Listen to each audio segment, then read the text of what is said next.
Yes. Welcome, guys, to Little Black Button 91. We're talking to you guys about Ready to Love, the reunion. It is a super panel. You already know what it is. It's a super panel. That means we have various other people come on, share their experiences of what they saw on the live, I say live, but on the reunion. So we want to be able to have good conversations today. We want to be able to have a good time. So we're gonna keep the show around about 2.5 hours, guys. Okay, I'm trying to be more strict with my time because I need to be better with timekeeping. I'm learning to be better with my timekeeping. Okay, so listen, if you're new to the channel, do me a massive favor. Like it, share, subscribe, click on that bell button. Okay, click on the black bell button for notification of the uploads as well. Okay, listen, we want you guys to be with us when we do lives, when we do uploads, when we have community posts, all that kind of shebang. We want you to be up and ready and notified as well. So without much further ado, you already know what it is, baby. You got the minerals, and we're going to get into this conversation. So, reunion was a crazy one at that. And it was very, very interesting. So, we want to be able to chop it up quickly as well. So, I got my man, JR, behind the scenes. I'll get him on just quickly to have a quick conversation before I get the rest of the people and the folks on. But are we telling me, Captain? Yo, good evening, Coach. What's up, everybody? Yeah, man. I think the first part of the reunion spoiled us a little bit, but they got like most of the drama out the way early. But this one had its fair share too.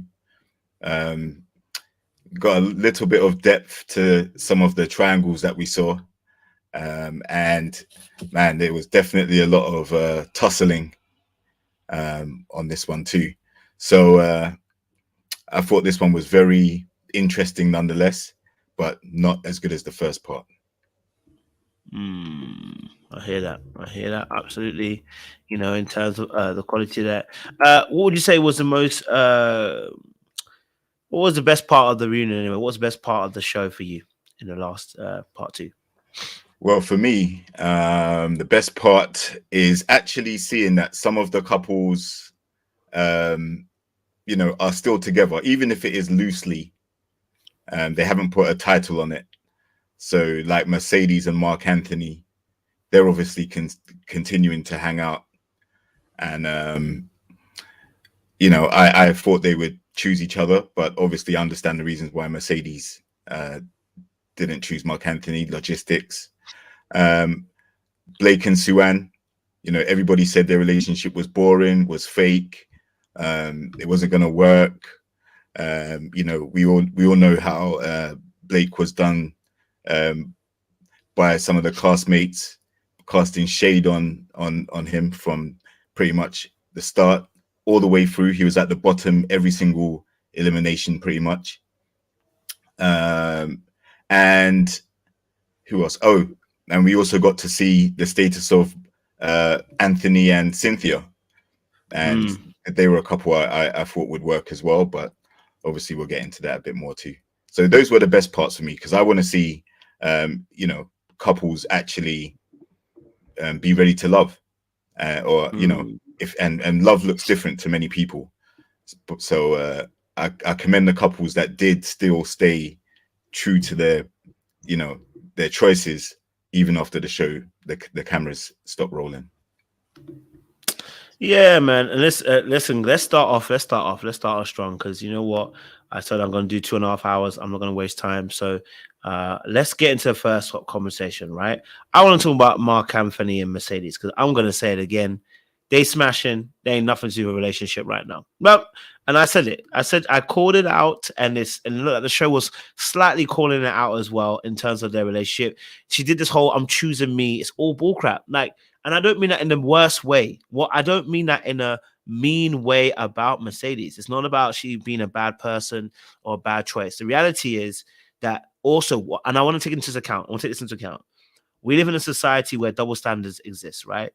So, for instance, if I'm a man and I say I'm going to choose me, I'm still smashing, nobody questions me, right? If you're a woman and you decide that, you know what, I'm going to choose smashing, people are going to judge. Both men and women are going to judge the situation. When the reality is, this is what people really do choose. I don't, as I said, I don't want to be condemning Mercedes because of this choice. You know what I mean? I just knew that it weren't what it was. This whole I'm choosing me because of distance for me was try. It's like, no, y'all gonna sneaky link.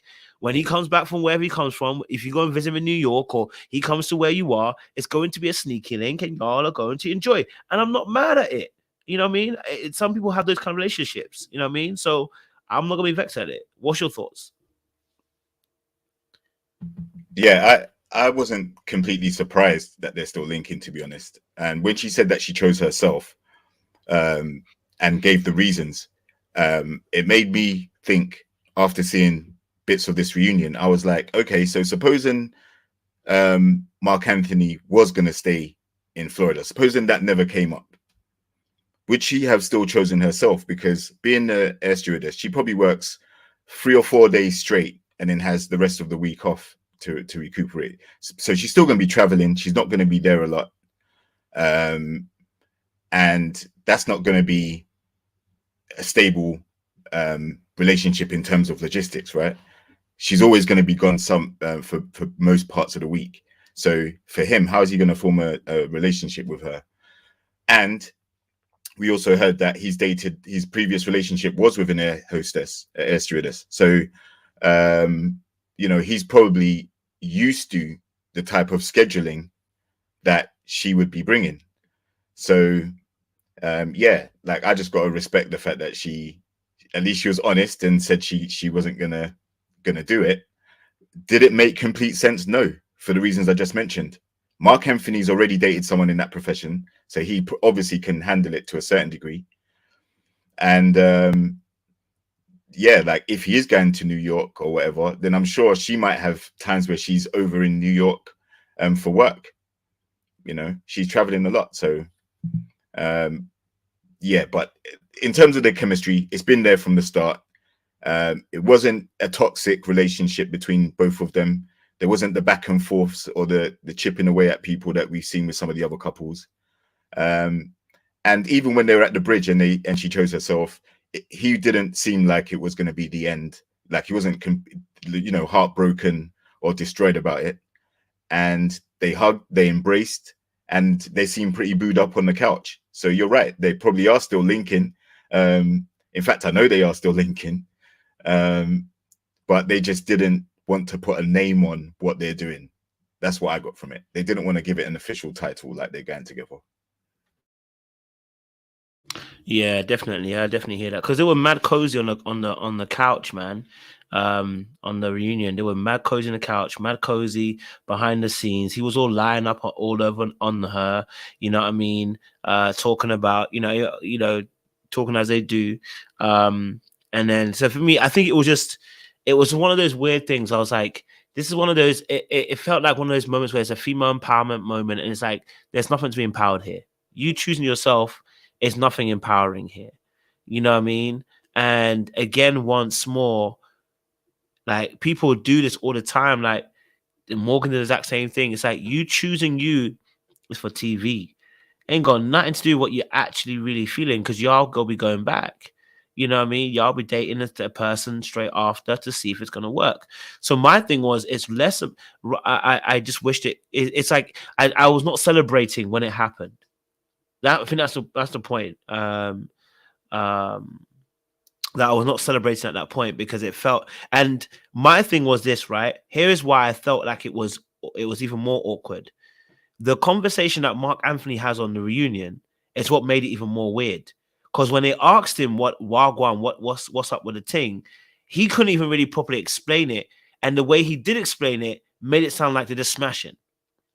So he can't even put it properly.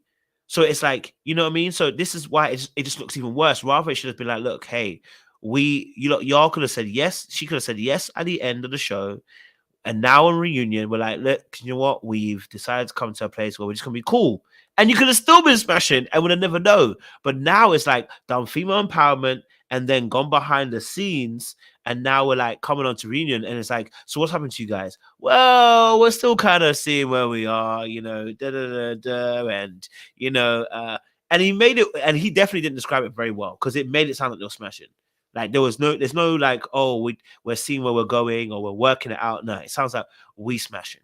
Which is why I said that some of those comments that were made in the house where he said, you look like my future ex-girlfriend, there's nothing serious about Mercedes trying to go in that situation with Marc Anthony. Because the reality is she was going to take whatever she can get. He's a handsome man. Let me take some time. I'm going to enjoy him for a year or so. I might smash a little. And I'm not even mad. Again, we're not mad at it. Because the reality is sometimes you just want to have fun. Girls just want to have fun, and nobody's mad at it because we have all been in that place before. So I just wanted to call a spade a spade. I just didn't want to be pretending as if it was a female moment where it's like, where it's like, at the end of the day, I choose me. You don't choose you. You choose, you know what I mean? You don't choose you. That's the reality. But anyway, yeah. I get that because, I can see where the confusion comes. You chose yourself, but then you still go and link the brother afterwards, right? So you could have just chosen yourself.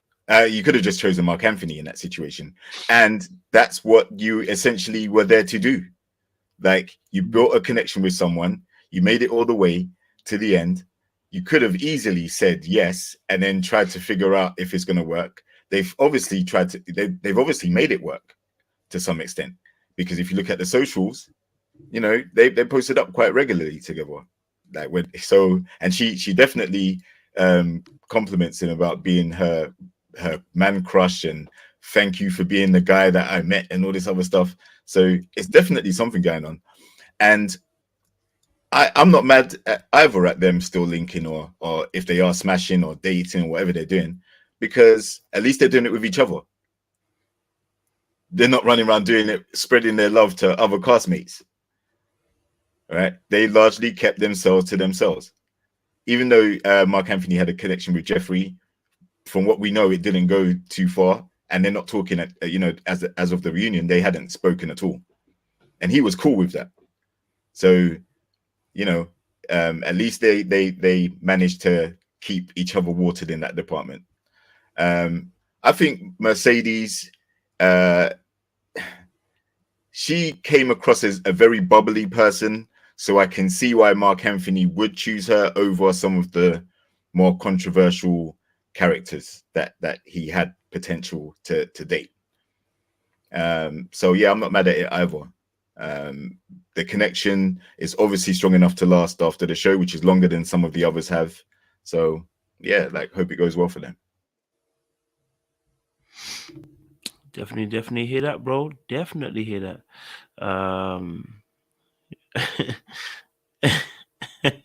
Jay was saying that is not what I was saying, Jay. That's not what I've been saying. Yeah, that's not what I was saying.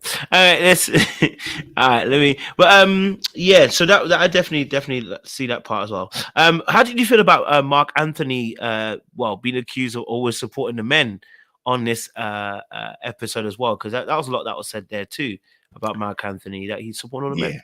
Yeah, now that was Jeffrey's comment, and she was, I guess, sick and tired of Marc Anthony saying what he was saying. But I think we also have to take into context that outside of the show, I think Tony, Marc Anthony, and Andre are very cool with each other, and Anthony as well. They're very cool with each other outside of the show. They're boys.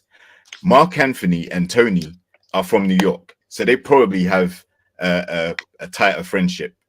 But he was just jumping in where he felt he could, just like we saw some of the other castmates. We saw Marcia making comments when she felt she wanted to say something backstage when she wasn't on the camera, like she was in the group chiming away. We saw Z doing quite a bit of it. So when they're watching someone take criticism or be under attack and they felt it was unjust, they're saying, "Bro, what's up with that?" But Jeffrey made that comment, and she didn't even get any support when she made it either. So that was just her opinion. But so I wasn't mad at that at all. So yeah, I think we can't read too much into that. That's a narrative that sometimes people will throw out there when a man sticks up for another man anyway. It's like you're supposed to just leave the guy to just defend himself and put his foot in his mouth, and you're not supposed to do anything. So Mark Anthony is definitely riding for Tony a lot. That's fair. That's fair as well. I get that. And I don't know if you noticed. I don't know if anyone else noticed, right? And it's just something I picked up on with Mark Anthony and Mercedes, right? There was a comment that he made, and it's very similar to when they were doing a candle situation, right? And it's why I feel like there's part of that Mark Anthony, as much as he likes Mercedes, part of me thinks like there's I don't know. You know when you're happy to smash, but you don't like the girl.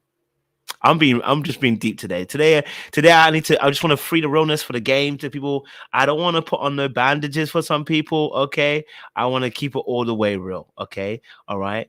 But Mark Anthony is giving me the energy that I like to smash, but I don't like your energy around me too much. Right. And I'll tell you why. Okay. I hope, yes, someone just said it. That comment, he said, gas me up. When he said that, he said the exact same thing with a candle situation. The exact same one. He said it on the couch. Exact same comment, like when she was going to speak about him. And I'm confused because I've never heard Mercedes ever say anything bad about Mark Anthony. So why does he feel that she's going to say something negative about him ever?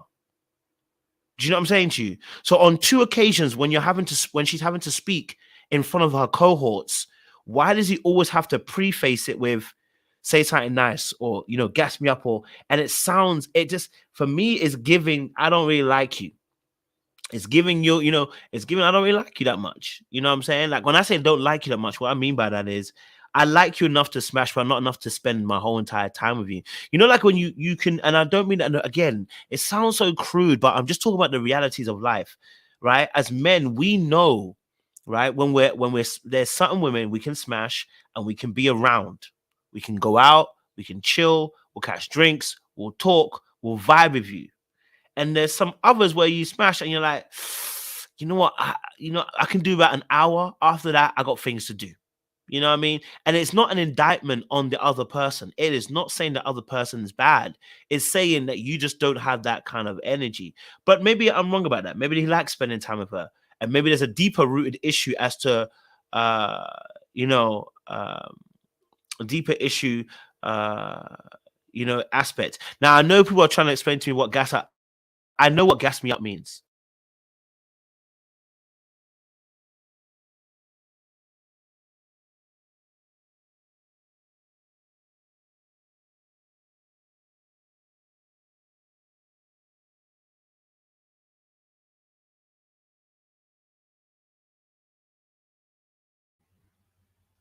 I think my boy Kojo's froze. What's happened? Hey, don't worry, he'll be back in a second. Just a technical difficulty on his end, I think. He'll be back. But in the meantime, yeah, I can understand where oh, here we go. Okay, he's trying something. Yeah. Continue, bro. Continue. Yeah, I can understand where you're coming from with that, to a degree, because I think it is weird him saying that continually. Like he said it, yeah, maybe 2 or 3 times throughout the whole season. He said that specifically to her when she's about to start speaking.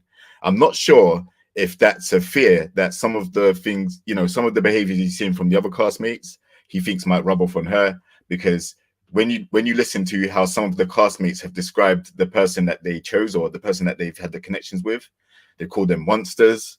They've called them, they've gone in on them.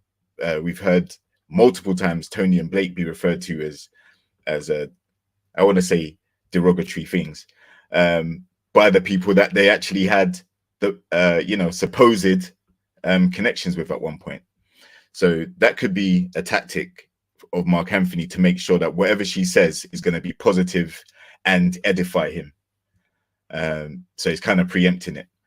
I didn't see any behaviors from him that would make me feel like he's got a darker side to him. So, or, he said anything mad to her to make her come out and just say something like, oh man, Mark Anthony's terrible. He's a player. He's this, that. I don't think I've seen anything from him personally.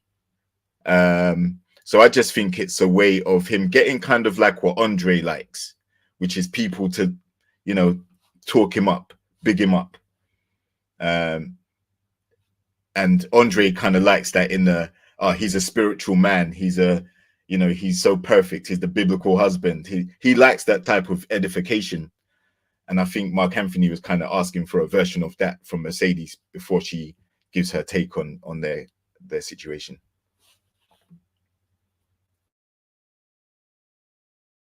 Yeah, so I'll try and hold on. Things come back now, so I can get off this. Hold on.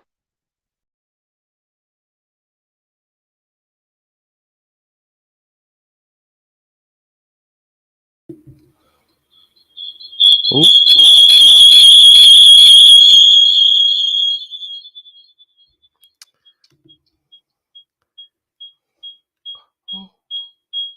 Hold on, guys. Apologies, sorry about that. All right, sorry about that, guys. My phone when I was linking to the thing. Apologies again. Yeah. So listen. So yeah, maybe I use the wrong words then. So maybe maybe you're right. The wrong words I use in terms of him not necessarily liking her. I don't know how to best explain this. He don't like her enough. That's what I need to say. Maybe I need to say it that way. He don't like her enough for me personally, right? Hey Faye. He don't like her enough. And I think for me, it's like you wouldn't have to fear or even have to want yourself bigged up like that if you're aware of what this person likes about you. Do you know what I mean? Because you know that Mercedes likes you. You know that Mercedes is feeling for you. You know Mercedes wants you that way. So when I saw that comment, I was like, I get it. He wants to be bigged up. But I don't know, there's something odd for me. It's not odd for me because it's not the first time he's asked for that. Like I said, the candle situation too happened, and I was like, nah, there's something. And I'm trying to unearth my thoughts to give the game of what I'm trying to say and how I'm seeing him behave with her. But that situation with in fact, let me even show you the clip that I was even going to bring up. He looks visibly frustrated when he's sitting with her, visibly frustrated, which is why I said that part of him. I'm telling you, it feels like what. Look, people be thinking I think too deeply. When you've rolled with goons for long enough, you know the attitude that they have towards women. It's not even women, towards certain girl that you chill with. It's not that you despise her. It's the fact that some people are just not great company for you. You want to hit and you want her to do whatever you want her to do for you, but you don't necessarily want to return the favor. I'm just saying, you get it when it's on, and this is what I mean by this. When it's on your terms, it works. When it's not on your terms, yeah, get me. But whilst I'm getting a clip for you guys, Faye, go jump in. I know they're going to tell me I'm reaching. Hey, if they told me I was reaching with Blake too, so I do think you're reaching a little bit. I think the gas comment is like cute. It's like, say something nice about me, like in a flirty way. Like Marc Anthony kind of has that vibe to him. I think it's mutual for them though, like the interest and the same type of vibe. I think she knows he's not serious and she's cool with that. And she's not ready to be serious with him either, just because they're at different stages in life. He's still trying to get the pilot license. She's like, already kind of into her career, but has more aspirations. So I think it works for them. I don't think she's tripping like at all. I think that was kind of her way of doing it was, saying she chose herself was to say, hey, like, I know this is not like a serious, like, I don't want to make the fans or anyone else think that I'm trying to make this a serious thing right now. I do like him, but it's not anything serious. And that's why they continue to kind of have whatever they have going on after. So I think it's cute. I just like them together. Go for it, JR, and then I'll bring the clip up. Go for it. Yeah, I agree. I like them together too. You know, we've seen other couples, and I'm sure we're going to talk about them, that didn't make it that far, and their relationships were very turbulent. So I'm happy that these two, you know, they had a steady ride through the show pretty much. Obviously, they had other connections. Otherwise, they wouldn't have probably made it as long. But they had other connections. And when the time was right, it got whittled down to just them two. And like I say, it didn't, you know, I thought they would choose each other. But I respect Mercedes' decision. And it seems like Marc Anthony was cool with it. So that's what I'm saying. He wasn't that invested for it to be a heartbreaking or tough thing for him to deal with when she rejected him. And that's probably one of the reasons why they're still linking now. Because if he was feeling some kind of way or feeling any type of hurt from it, then, you know, he probably would have blown up at some point about it. And she would have been put off by that, you know. So the way he handled the no on decision day, and the fact that they're both still into each other as much as they are, I don't think it's going to be I love yous and let's get married and have babies or anything like that. I don't think that's going to be anytime soon, but it doesn't have to be. As long as they're moving at the speed that they're both happy with, I'm not going to be mad at it at all. You know, the logistics are important in their relationship. So until they get that sorted out, and then there's more stability or more consistency of being able to see each other, wake up next to each other, do the things that, you know, date normally and stuff. Until they can work that out, then they're probably going to be cool to kick it because the chemistry is there at a level where there's no harm in doing it.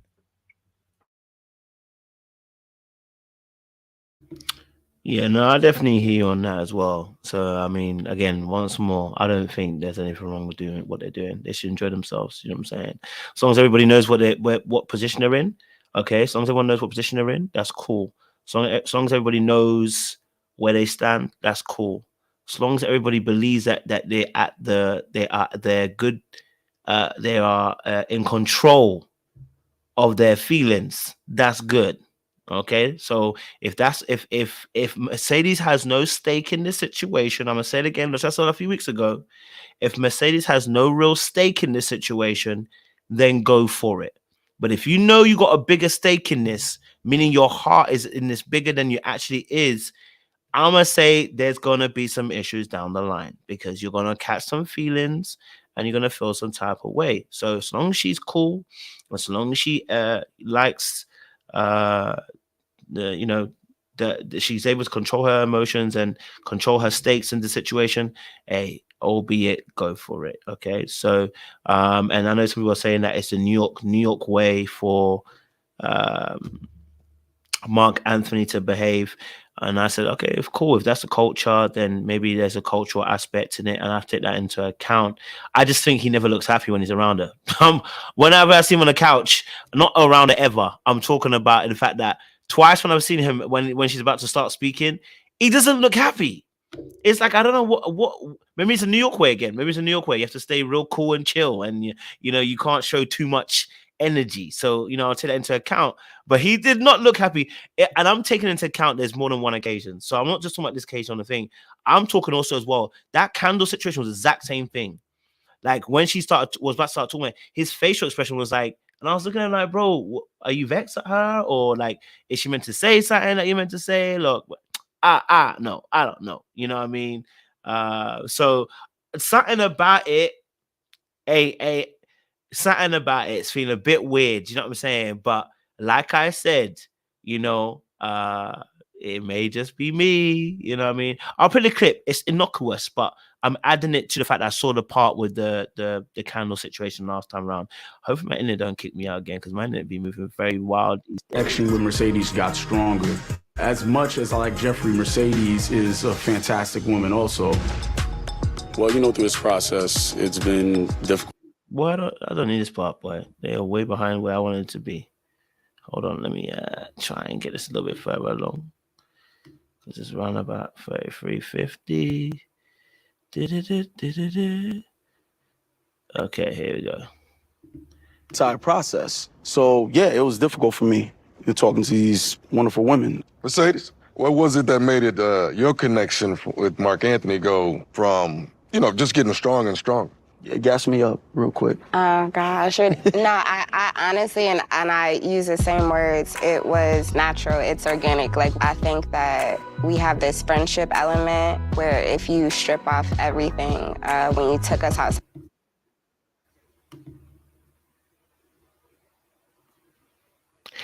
Like I said, I may be looking too deep into it because I'm comparing two scenes. I know he had a little chuckle, but he always returns back to that. He's almost like he's too cool. And it may be me. It may be me. I said it may be me. I've thrown my hands up to say it could be me. But I'm telling you, I saw the same. It's the same energy that I saw with the candle situation. That's why I'm just saying from a player code, I've seen that energy before. And it usually isn't one, it's not placed in a place where it's like, I'm not going to say genuinely like you. I want to be very careful of the words I'm saying.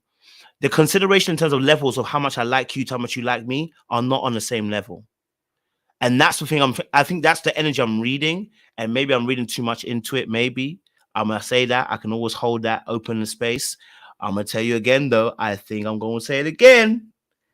If it comes out and it plays the way it plays, I don't want no one to come shooting me, but I'm going to say it again. The energy he has for her, that she has for him, they're not the same. Just going to say. But it could be just a cultural thing. I may read it differently. What would you guys tell me? I disagree. Tell me why you disagree. Come on now. I think he looked really happy there. I think, when somebody's like talking about you and like, gonna give you praises and talk about the connection and all that, you kind of just have a resting face, whatever you return to, whatever that resting face is, or you might just look a little embarrassed, because they're gassing you up, whatever. So I think that's what he was looking like then. But they look happy. The body language was good. I think it's mutual in that they both know they're just having fun. Like it's like boo thing. Like both of them are kind of, boo thing. I don't think Mercedes, I think she has a good head on her shoulders. She seems like someone that is like pretty practical. Like she seems like, yeah, I like him. He's fine. But like, if we're talking relationship, and stability, like he's not there yet. And I think she knows that. But it's okay for right now. Now, if she does get a little too involved and lose sight of that initial assessment, then she might run into problems. But she seems pretty level-headed. She's proven to be pretty level-headed to me. Hey, Jay.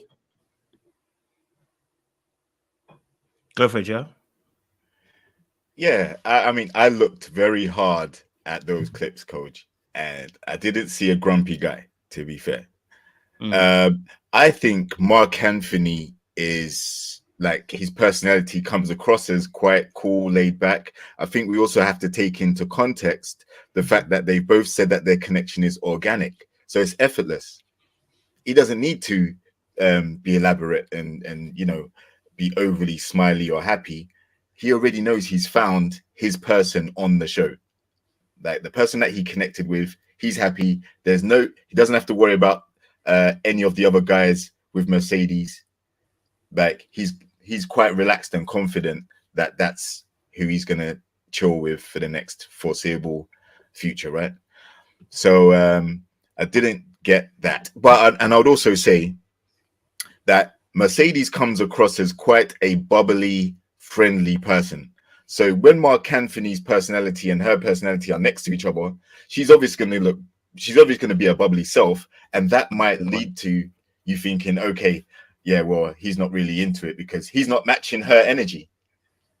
But his energy is different. He's just a calm, composed, relaxed energy. He clearly articulated he had two options, and he seems very comfortable knowing that even though they didn't ride off into the sunset together, but they're still together. And he He doesn't seem mad at it at all. I didn't see the angry face. Maybe it was the editing, coach. Maybe it was the editing. No. That's a fair point. I'll take that into consideration. Jay, talk to me. Listen, Co, I ain't gonna say that your perspective is right or wrong, or you reaching. I'll just say that's your POV. Your thought process be deeper a little bit sometimes, so it is what it is. But I do say I agree with you on the fact he doesn't look happy, like we're buddy, because for that one fact that I think he is like a baby Tony. He wants things his way. He wants the relationship his way. And even if he is just smashing, he wants them to know that they're just smashing, because he didn't have to make that last comment at the end. You know what I'm saying? He didn't have to do, oh, just look at her. She's not just somebody I could just sit by and be friends with or whatever. He wants us to know. And he's just mad that it didn't get there because she's keeping it kind of cool. She's playing like, I'm just in it for to smash my damn self. So what I'm going to sit here and have an attitude with you about anything, we understood each other. It was mutual. I didn't choose you at the bridge because I don't want a relationship. Relationships and having relations are two different things. So we both got what we wanted out of this. Don't be salty because you wanted a little bit more and I don't. And, it's probably like, what's the purpose? We watch Mercedes kind of move pretty genuine and honestly through this whole process. So I don't really see her playing up this thing to be like, oh, is this woman empowerment? I think that was her real intentions. Like, I just like where we at. You're not going to give me what I really need out of a relationship, but I will still, in the meantime, while I'm waiting for my relationship, entertain you. We two grown people. So I just kind of think that's where they're at in their stage, or was, I don't know. But rumor has it he kind of had a girl at this time by the time the reunion was taped back in New York. So maybe he's just looking like, I can't give you too much on this stage because my girl back home might be watching this. So I did not know. Oh, okay. I did not know that. And to be fair, listen, look, I think when I watched the second time watching you guys, I looked at it and I was like, it wasn't that deep. You know what I mean? I'll be honest. When I watched it the second time, like, it wasn't that deep. So I was asking myself the question, what did I see the first time round that I saw that way? And it's because the way I'm thinking about it is when I look at, because when I see a thing, I look for patterns. So this pattern, similar enough, is when I saw him with Jeffrey, his face, the way his face is usually is not the same way I see his face with Mercedes. So I think that sometimes I'm looking at patterns rather than sometimes taking a scene for what it is. I'm interpreting several things at once into one thing. So that's why I was like, when I watched it, I was like, actually, it wasn't that deep when I'm watching it a second time round, right? But then I'm taking into account also the comments. That comment that he makes about, she's too pretty to be she's too pretty to be a friend. I interpret it as an energy. So I'm interpreting that also back into, I'm like, actually, this brother out here funking the funk.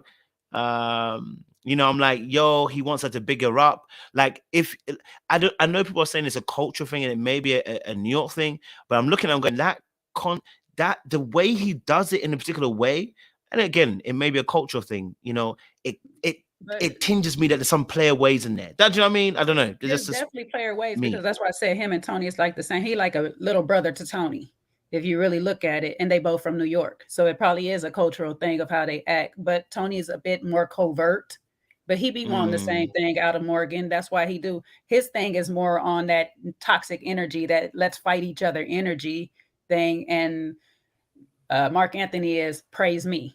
Because we've seen this kind of all show. It's women got to do for me, got to do this. He's been living in his pretty privileged energy, just like Morgan.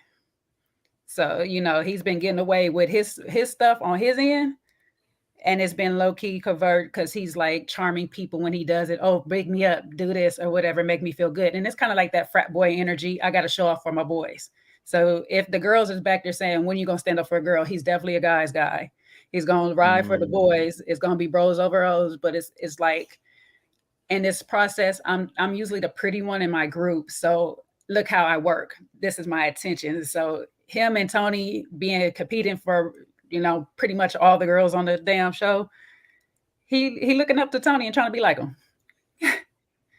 It's like I want to be like you in a way or stuff. So let me just show you. Look, she on me still.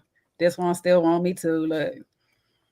Because when he do it, he flex. he flips his shirt up. He think he living in a little bit of delusion. Like, you cute, but I ain't about to do all that for you. I think you explained it probably better than I could, to be honest. I think you explained it better than I could. I'll try to get out. JRFA, I know you guys may have a different opinion, which is good also as well. Like I said, I'm open to different opinions. Let me know what you guys are hearing, what you guys are seeing as well. Good to have a different case. Yes, yeah. Yeah, I think trying to compare Tony and Mark Anthony, I know they're from the same place, but no, I didn't see or hear about any entanglements that Mark Anthony was having. So I can't really do that. Shout out to Queenie's Discord, because that's where it came out at. We was watching the live party together. So shout out to Yeah, I didn't watch their Discord, but like I said, I didn't see, even on the set, I didn't see any of the other women coming at Mark Anthony for having entanglements or anything like that. None. He largely was unscathed. Even though some of them weren't feeling him, like Janique wasn't feeling him, some of the others weren't. He never got a bad rep from the show at all. So yeah, I mean, I get Jeffrey's comment about him always defending Tony when he's under fire, or defending the boys and all that stuff. Listen, at the end of the day, if Mark Anthony had have chosen Jeffrey, he would have done what Andre did to Jeffrey. Yeah, none of those guys are going to be able to handle the specific energies that some of the women bring. And he ended up with Mercedes, which is probably the best fit for him. And she chose him, she was cutting off her connections to focus solely on him. So I still think that if the cousin didn't mention that he was moving to New York, they probably would be in a different situation where she would have said yes. And then it probably would have come out later that he was moving to New York, or back and forth. And then who knows what would have happened then. But, I think, like I said, he's a very relaxed dude. And why wouldn't he be? He doesn't have to be on edge with any of these secret entanglements that Tony was having, for example, coming out and ruining whatever he has with Mercedes. They're both two grown people. They both have logistical challenges. And so, they can't have this solid relationship that they probably both were looking for. They're grown enough to know that and still continue to see each other. There is no aggressor here, in my opinion. There is no victim here, in my opinion. And that's refreshing to see. It's just an organic couple that built on whatever chemistry they had initially, kissed a few times, maybe even done more than that. But they kept it between the two of them. And, that's what I would expect mature adults to do, not be messy. I do like that they kept it clean and didn't get too messy. I feel like Mark Anthony probably thought he would get a lot more play in this situation on Ready to Love than he ended up getting. So interestingly enough, I think they kind of ended up in the same boat in terms of connections. Because he had the connection with Jeffrey, but it wasn't really, I don't know. I didn't read too much into it. And especially the fact that he's so much younger. And I don't even know that he's that much younger than her, but she does have the 3 kids. And then for Mercedes, she had the connection with like Anthony and Andre, but it was very loose. Like none of them really had other real connections. So I think it worked out in that way for them. And it made sense. I don't know. I don't read too much into it, honestly. I think I do agree with some of the undertones, Jay, of what you were saying. I think some of it is kind of the New York swag and things like that. But I think his personality, to me, he seems like somebody that he's been fine all his life, but I don't know if he knew he was fine his whole life. Like he seemed like he maybe came into his fineness later on in life. That's what he just strikes me as. I don't know. And, he's kind of learning how to maneuver still a little bit, so he does kind of, I don't know, he gives young vibes, but he's like in his 30s, right? Like he's not that young, but he still gives off a younger vibe because I think he's still figuring some of that stuff out. But yeah, I think if it were up to Mercedes, I think she would choose to be with a more mature presenting man than Marc Anthony. But he's fun, he's got the, swag to him, he's cute. So it's like, why not? And maybe if he does get into his mature bag a little bit later, they could do something more serious. But I think it's just, it is what it is for now. And I like that they're both grown enough to be okay with that and just move on. And at least she didn't get, heartbroken at the altar, at their little, I don't know. It's like they pick each other and then they come back to the reunion and then somebody's all heartbroken and got ghosted. It's like she didn't choose them. They're still cool. They're moving forward. Oh, who wants to say something, Jay? No, because I was just thinking, I was like, if we think back to how Mercedes was with her ex, she carries herself a certain way. So she's not going to get on this platform and act the whole fool or whatever and be this, that, and whatever, because even the ex was respectful in their conversation with one another. So she kind of carries herself in a way like, listen, we both grown. We both doing what we doing. I've been honest with you and straight up. If you ain't been honest with me or with yourself, that is on you. But this is what it is. So when I get up on this stage, don't act no fool with me because I'm not going to be a Morgan with you. I'm going to sit right here and let you show up by yourself.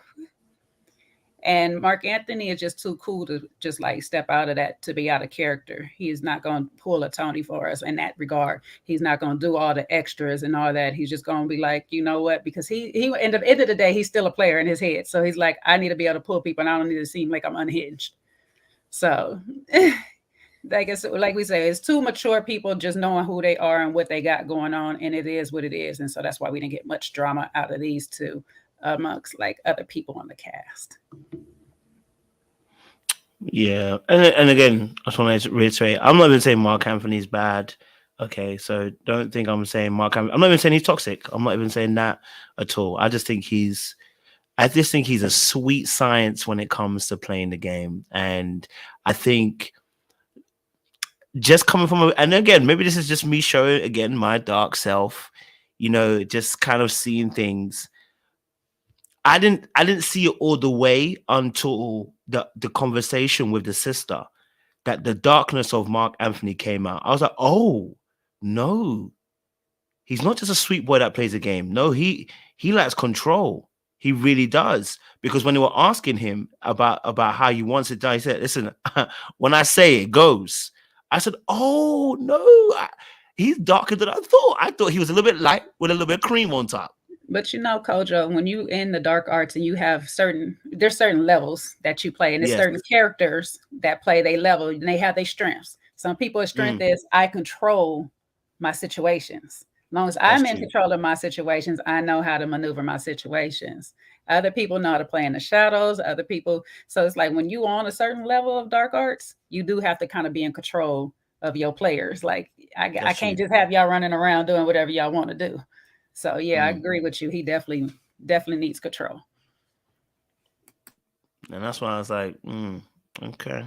I see you, bro. Okay, you got that good game on you, sir. And I think that's why probably I was imprinting a lot of that into now, even more now, into the scene with them talking about Gas Me Up. So it didn't have as much innocence anymore. The Gas Me Up when I was looking at it. By the way, let's move on. It was a good conversation about Marc Anthony and I know Sean. I don't know, Sean, did you want to say something? Because I know.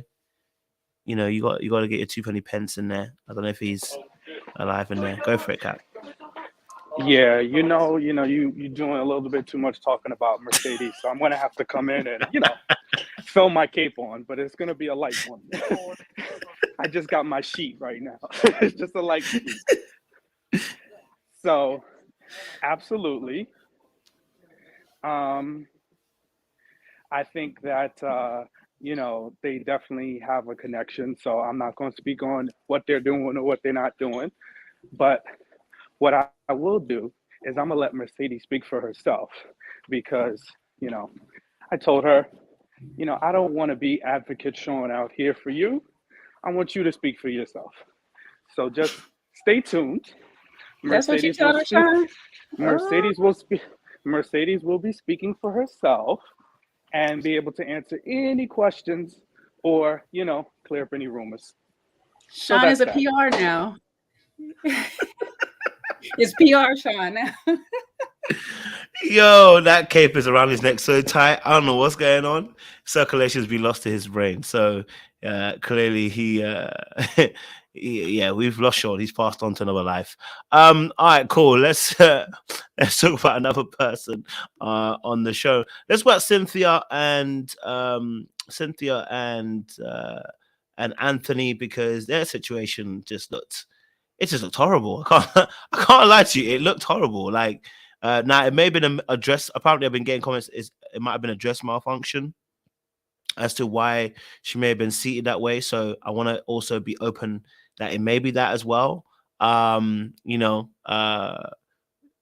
could have been a cause as to why she was seated the way she was seated at one point. But if you just take that aside, I mean, just finding out she's not emotionally available. I mean, I love me some Cynthia. I really do. That voice, the raspiness, she's beautiful. She's curvaceous, everything that I would want, But this is major cap. For her to drop the bar like, oh, I just realized I was emotionally unavailable. Darling, if you don't get the frick out of here and tell us the truth as to what's going on, was it? And I don't even want to say it because my boy, I like Anthony too, and I talk to Anthony, you know what I mean? But we have to keep it real here. There are several options on the table right now. Okay. All right. One which I don't really want to say, but it's on the table. Okay. All right. Maybe the thing weren't thanging. I have to be honest that could be a thing. It could be. I have to keep it as an option. I'm not saying it actually is. I've got to explore all the options on the table. The thing might have not been thinging. Okay. That's number one. Number two, which I think is more plausible, is that I think she generally doesn't realize how much work it takes to be in a safer, emotional environment, and maybe that's why she wanted Andre more, because Andre had a little bit more of that, I would like to say edge, a bit more, he needed some growth as well. And it could have been a journey that both of them could have undertaken a little bit as well.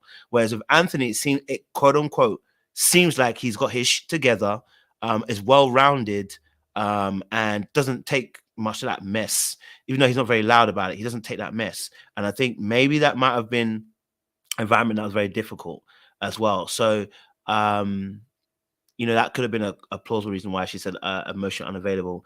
And I think just finally, I just think in general, you go through the course of the season, you have your choice. And the reality is sometimes you give yourself excuses as to self-sabotage and get out of a situation. Just like Andre was saying about the kids situation. Maybe this is her reasoning and her choice to also maybe potentially come out of the situation without it looking so bad, as well. So, I mean, it could be a number of reasons, but I want to get you guys' thoughts as well. What you guys thought about Cynthia and Anthony's situation. What you guys think? Let me know your thoughts. Yes, go for it, Faye. Sad, just sad. I really wanted to see them together and happy. We watched the show so we could see a little, entertainment, but I think a lot of us want to see some couples come out of this, some solid couples. I thought they could go well together. I also think maybe Cynthia had us fooled a little bit, or at least let me speak for myself, had me fooled a little bit. I didn't think her comments or her answers were contrived or anything like that. I thought it was genuine. But then thinking about it now, it's like, maybe it was just to win, because you have two components to this show, like trying to make it to the end and then trying to actually find a valuable connection at the end. And with some of her answers and things like that, was it just trying to get to the end of the show, or was it really genuine? And then now we get to the end and it's like, does she really like Anthony the way she thought she did, or the way that she portrayed to us that she did? I don't know. I'm kind of questioning it right now. The body language, I know the wardrobe malfunction thing is on the table, but I just feel like it was just still so odd. Even for someone that you're, I was emotionally unavailable. Things didn't work out. I'm gonna work on it. It was just still so weird. It was just cringy. I was like waiting for a moment where she would like, even when she was like, I'm gonna work on it, babe. Like I was like waiting for her to maybe like, touch his shoulder or do something. And it was just still, I was like, oh, I don't know. She likes him. Yeah. I don't know. This is really disappointing. I think Anthony's been pretty much himself the whole time, so I don't have much to say on him. But Cynthia, I really like her. I still like her. I'm just not sure. I'm not sure if she really likes Anthony.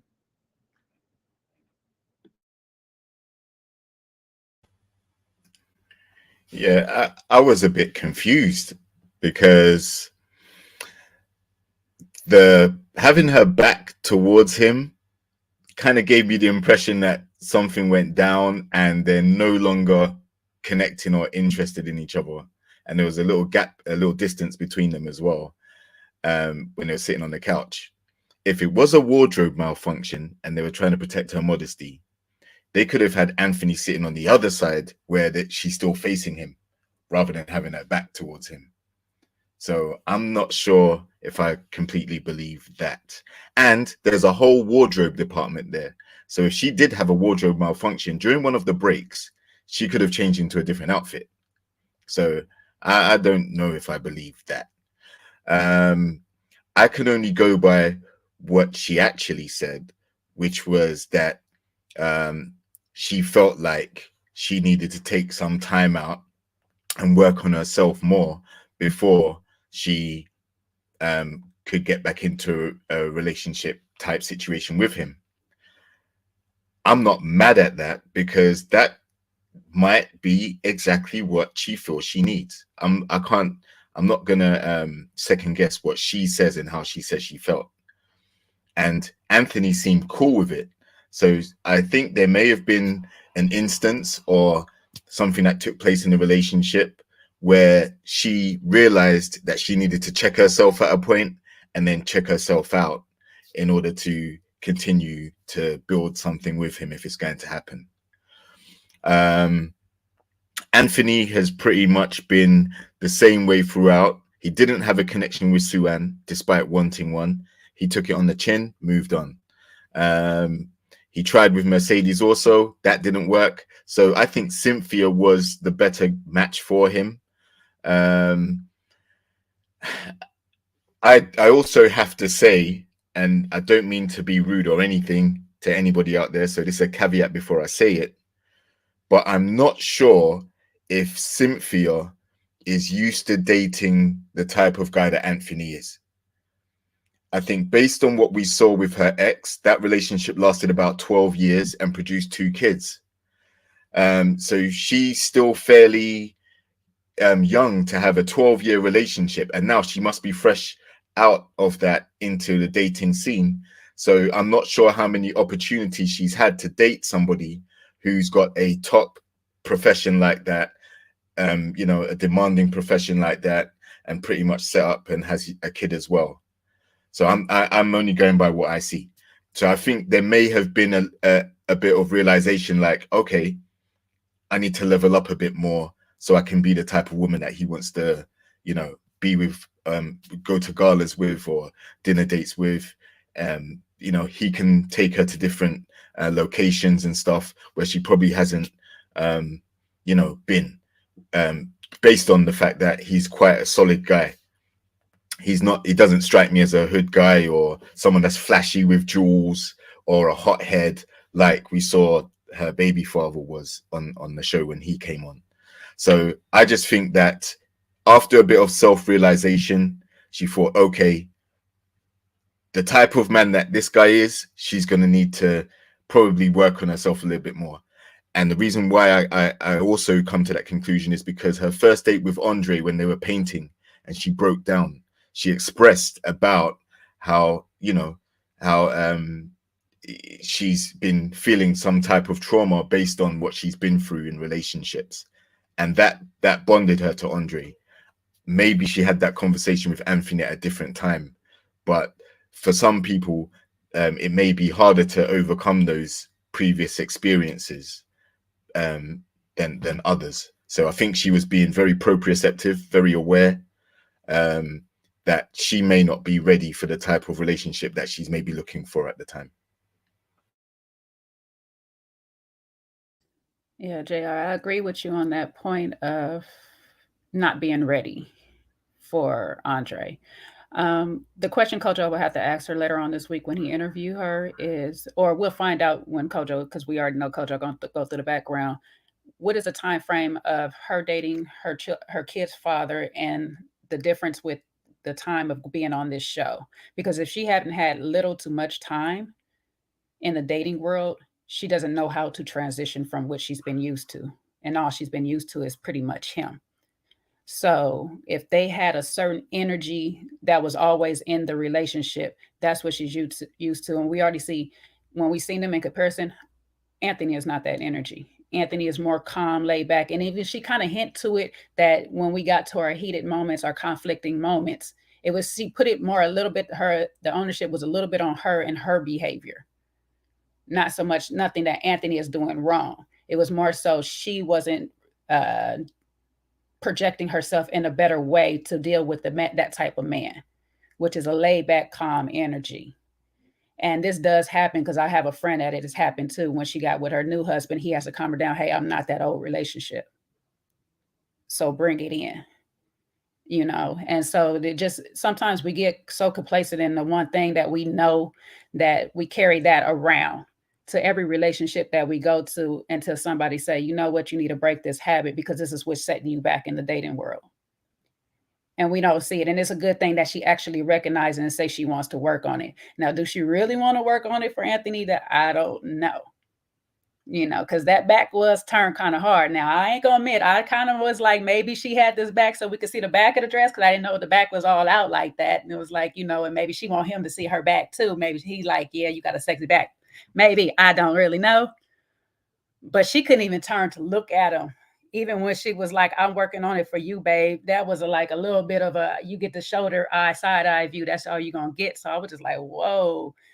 Now he may have said something and not in a negative way, but she might have taken it a negative way of how she was behaving or how she moved or whatever. And she's still mad about whatever was said, you know, because sometimes when we hear about ourselves, we don't always take it well. Especially if it's the first time hearing that we have this such a problem or whatever. So I think she just didn't take it well. They got up there, maybe even got a little argument tit for tat before the show. And this is the outcome. Because I was like, that is a strong back to him. I'm like, brother is nothing but breathing on the back of your neck at this point. It was a whole wall there. So I didn't understand that. In no way is production going to place you and really have you sit like that. Like they're going to move her in a different angle if it was a dress malfunction. Like seriously, they're not going to place her because it makes a split screen. And if you're like doing this and you're visually in tune with production, that's not what they want. So I don't know what transpired. They both was giving roundabout answers to, I don't know if this is really going to come back together, but if she says she going to work on it, she going to work on it. We going to see. So here we are. It was a little disappointing though, because I did kind of have hopes in them. They seem equally matched as while we watching it. But I guess, like I said, when you finally realize you with something different, you realize you have to change yourself. And so she's like, shoot, I want to be this. I presented myself as this woman this whole time. So let me work on actually being this woman. Yeah, and I think this is part of the conversation we had earlier on in the season about saying that, you know, as men, or at least let me say as a man, if I hear you say, listen, I need the right type of man to be feminine, I'm going to leave you straight there where you're standing. Because you don't need the right type of man. You need Jesus, okay? You need to come to Jesus moment, okay? And you need that's the right type of man, Coco. That's the right type of man. That is the right type of man. That's what, and he a man and he God. That's the problem. He's man and God. That's the problem. I haven't got that divinity, unfortunately. But you know, and so it's because while we were saying that, it's not to be mean. It's more of a case of in the sense of people need to practice these set of behaviors. And the reality is, can your patience outlast their behavior? And most people's patience can't. outlast the behavior, right? How many hits can you take before you go down and they're standing, you know? And that question has been slightly answered by Anthony and by Cynthia, right? So, you know, I'm glad she took accountability and told us there's some behaviors that she didn't handle him very well, you know, and didn't deal with him very well. But again, I think this kind of goes back to some of those points that we were saying when she was talking about her situation. And then don't get it twisted, please don't. Like, you know, we do get emotional. I just feel like when she was getting emotional with Andre, I just feel I was like, sis might need to do a little bit more work. There might be a little more work that she may need to do. You know what I mean? And the fact that she was choosing Andre up until the very end, when she was clearly telling us he didn't even have the depth that she even required. He was not having he didn't have the depth that she required, and she was almost making up for it in a sense. And he was having to even plead that he's got the depth, etc., etc. So even all of that, it's like, yeah, sis. Well, I was all because I felt like Andre was always the one that she was going for. And remember, we were saying, all of us were kind of saying early in the season, it did feel like she was excited by every prospect. And that may be an issue a little bit down the line. So we all did kind of see there may have been some issues there. And it's not to say against if it's bad. It's again just something we noticed. Go for it. I think the honesty with the Andre situation is, even though he likes to keep saying I date women with children, he's probably not giving that definite "you're really going to be around" energy. Exactly.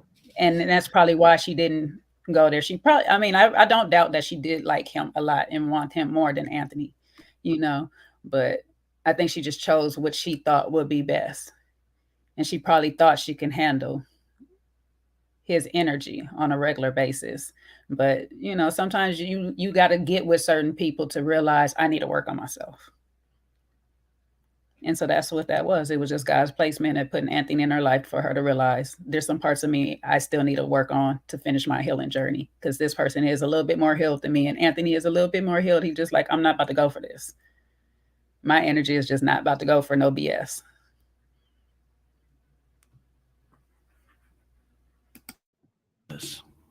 I was going to say, I think Anthony was like hesitant in the beginning to take her seriously.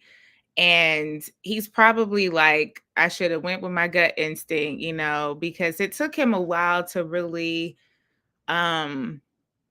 actively pursue her, because he's kind of more really laid back to the point where like he reminds me of the type of guy that, you know, he wants to make sure a woman's really into him before he even, you know, will start reciprocating that energy. So I think he waited for a while.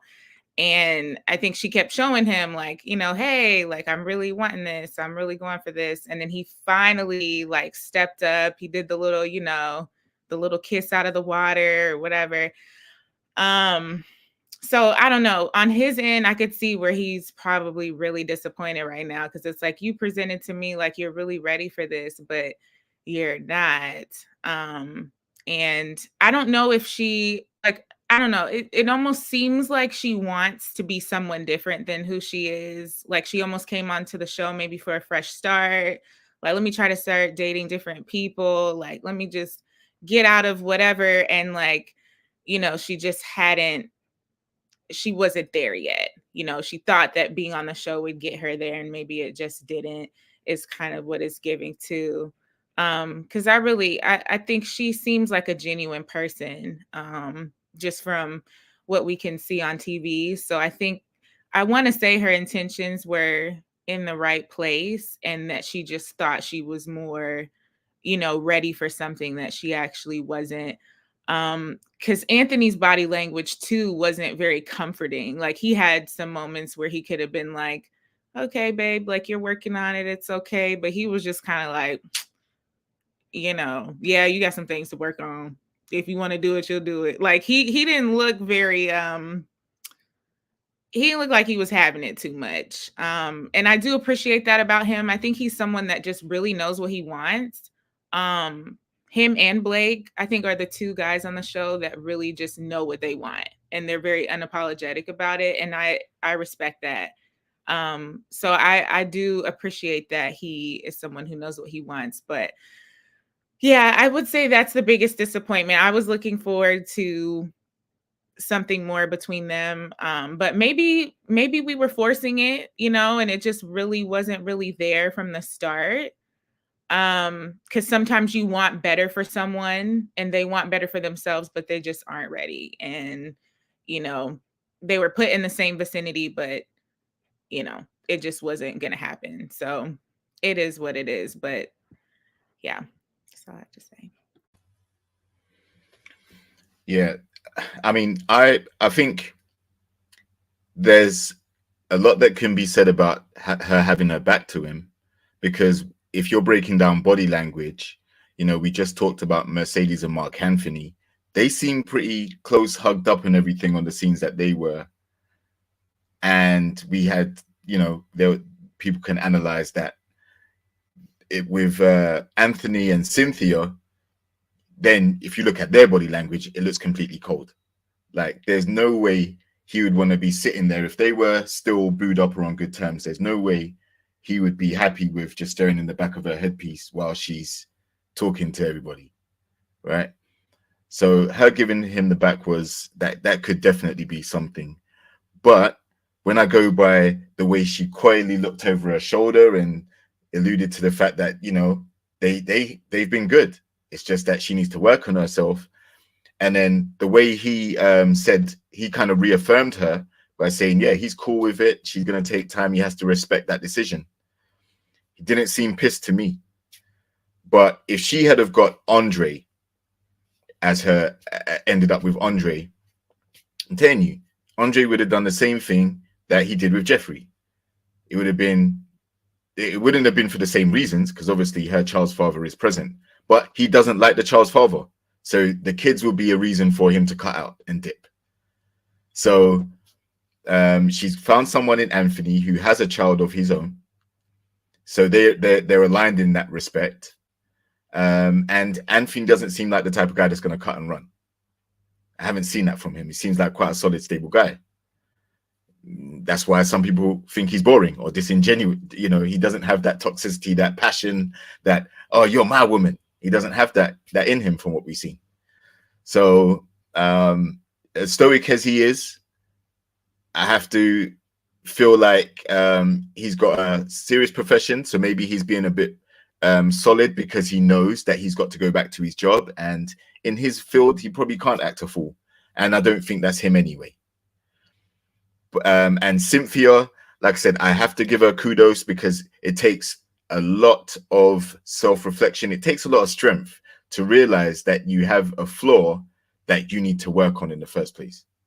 So for her to do that and to sensibly break it off so that she took that time, that's a mature way to handle it. At least she didn't do anything, slanderous or scandalous and create bad blood between them.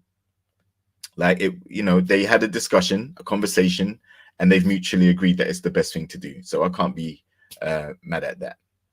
I think her connection with Andre, like I said, is primarily because he got information out of her that she was keeping very guarded. And that release, that feeling secure, feeling comfortable with Andre to express that's what I think bonded her to Andre to some extent throughout the season, because she wasn't that vulnerable from what we saw with any of the other guys. It was Andre, and he didn't offer anything in terms of, yeah, you know what, I'm going to be there for you and your kids. He didn't say that. Anthony said that. When the baby daddy said, how do you know that this isn't an act that she's putting on? Like Anthony was there like, nah, he's seen her for who she is, and he appreciates her.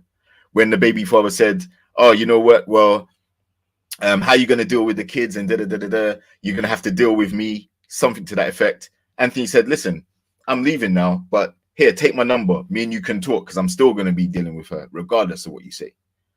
So Anthony seemed like he was solid. She seemed like she was solid. And if she does need to take time out, I respect her for doing that rather than drag him through the coals over an issue that is nothing to do with him based on a previous relationship experience she had. I think it was a very mature thing to do. But again, I just take issue with having her back towards him, because that just gave off a signal like that's the cold shoulder, like he did something wrong. or she did something wrong, or there's beef between them. There wasn't.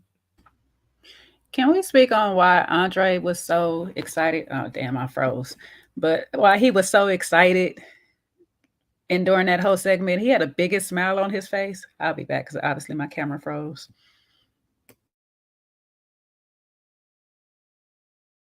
Hater energy, big hater. He didn't want them to succeed. That's the only thing I got from it with the smile. He was kind of looking like, oh, well, what happened? Trouble in paradise? You know, kind of, you know, that's what, that's what he was giving. So yeah. Andre's not a serious guy. He's not a serious guy. I don't take him seriously at all. I agree. It was almost like to say, oh, well, his relationship didn't work with Jeffrey and he got smoked for that and all of that. And then he looks over and he sees, oh, so you guys didn't work either. And look how tight you were. And, you know, look how everybody thought you were going to work and you didn't. So I think Andre kind of felt validated that he was able to come off the show with a couple. I think that kind of made him see like, see, it's difficult. And, you know, she changed her mind. Just like I did with Jeffrey, she changed her mind after leaving the show. So he felt a sense of justification. Yeah, I mean, I think, yeah, I agree with that as well, guys. And I think there's a little mischief in Andre because, you know, I think that, I think him laughing at the situation, looking at it, it's, you know, it's one of those moments where you, like, you're right. You're not happy. You're happy that the person's broken up, right? And you're absolutely right. I think it's one of those things where it's like, I'm not the only one. But I'm not the only one in terms of the fact that, you know what, you guys were, I don't think he believed their connection, personally. I don't think he believed their connection was as strong as his and her connection. That's what I think. And that's why the laughter's happening, right? And vice versa. I didn't think his connection with Jeffrey was that strong either, personally. So I think he had a better chance with Cynthia, but I think also, and I said it in my review of it, I think the biggest reason why he's laughing is because the very things he was pointing out about Cynthia. And I think he's almost saying, see, when I said I saw these things about Cynthia, y'all were looking at me some strange way, but now you've seen it as well, Anthony. Okay, now you've seen what I've seen. You know, probably the baby daddy issue too might have come up as well. Maybe that came up a little bit later on too. Who knows? You know, so you know, I do feel like, you know, the situation with Cynthia and Anthony, it's not just the fact that she's even got her back to him. It's the fact that there's so much space between the two of them. You know what I mean? So she could have still done, if it's a dress situation, he could have sat right beside her, like how Marc Anthony was doing with Mercedes, and she could have still had her back slightly to him. Do you know what I mean? Because her dress needs to be covered. None of that. There's so much space between them. I could swim in the ocean that way. You know what I mean? Like, it was just so much gap between the two of them. And so I think personally something happened that was, you know, a previous behavior that she's done before in the past. Maybe she said she wouldn't do it again, and it's come up again. And, you know, he's unfortunately struggled to recover from it because Faye, as you pointed out, his energy also too wasn't one of like, we're gonna make it work. You know, she's been working on herself. His energy was like, well, if it's gonna be, it's gonna be. Like, if she's gonna do it, she's gonna do it. Almost as if he doesn't believe what she's saying, right? And I'll be honest with you, I didn't believe in their chemistry. The kiss at the very end looked so forced. At the end of the show, before they went off, I didn't think their kiss was that cute. I personally didn't. The kiss didn't either. It looked weird. It did look weird, didn't it? Right? I mean, the kiss in the pool was probably a bit better, but the kiss that at the end looked hella forced, almost as if they're telling you to kiss your castmate for the very first time and your acting role, and you're like, we're not sure how we're going to do this. So I didn't personally believe their connection was as... I think it missed the sensuality. And I'm going to say that maybe that's not just on her side. I think that's both of them. I just don't get I don't get that energy from Anthony. I think he's a really cool guy, chill, but I don't get the energy that, I don't know, not every woman likes this, but you know when like you like your girl a lot, you just want to put your hands all over her. You know what I mean? You want to be close to her. You know what I'm saying? You want to touch her. You know what I'm saying? Like you want to smell her essence, and I mean that figuratively. But you know what I mean? Like you want to be sensual, and I do not get the energy that Anthony is giving sensual energy to Cynthia, and that can be very hard on the other end too when you're not getting that energy reciprocated. Whereas I can see that more of Andre, more hands-on, more touchy, more flirtatious, and actually Andre is quite closer to James. He's an eccentric. So is James. They're both eccentrics. Anthony's completely different. He's not an eccentric person. So yeah, I just felt like that was kind of missing maybe from their connection. So I think there's a few things that are going on. But Jay, your thing got cut off, and then we didn't get to finish your point. I'll let Faye go back in. Oh no, that was just asking that question. Why was Andre's Oh. face so lit up during that moment? I was like, why are you so happy? Like he about to try to slide in there. I'm not sure. Faye, what are you saying? Did you want to add anything else? No, not really. I think I do agree that Anthony's energy towards her is not, maybe it's the aggression thing. I think Cynthia probably needs someone that's gonna like I don't want to say fight for her because that's tired, but just go a little bit harder, I think, because even in the moment when he was going back and forth with the father of her children, her ex, it seemed like the energy that he was trying to project was forced towards the end. Like, I'm gonna be around. I think he said something like that. It seemed like that's not really his personality to really do that. And he's gonna have to pull that out a lot more with her. And I don't know that he necessarily has that for her either. So it's like, I don't want to put it all on Cynthia. And unfortunately, just the way the show is set up, you only have so many people you can connect with. So sometimes we might be forcing things with people. Like this might not be the best match. I think at the time it seemed like it made the most sense and it was not toxic. So we were rooting for it, toxic. I know that's played too, but I think it was the most sensible, mature thing you could root for at the time. But looking back, I'm just like, I don't think this was a good match on either end, honestly. So that's all, sadly. Totally hear you as well. Someone said he doesn't give you break your back energy, and you know what? Yes, that's true as well. But it's not just that. He doesn't give you, just I don't know, just that you almost want to scream at him, touch her, bro. Why are you so scared of touching her? Like she's not gonna break. You know what I mean? I think that's part of it as well. That tactile energy, a little bit of that give and go. What are you saying, JR? Yeah, I don't think he can do that. I mean, she said she's not ready, and he has to respect it. He can't be putting, trying to, come here, girl. You're gonna be mine anyway, and we'd have something to say about that because he's kind of leeching on her at that point. Like, so, she's made the decision to step away, and he can't beg and plead. I don't even think they're at a stage where there's that level of investment yet. So, they had their moments in the retreat, and I think I'm not expecting them to be too sensual. Then they're not even lovers. There's no passion there yet. They're still finding each other and discovering each other. And I think at this early stage, if she's realized there's certain things that she needs to work on, he has to just accept it.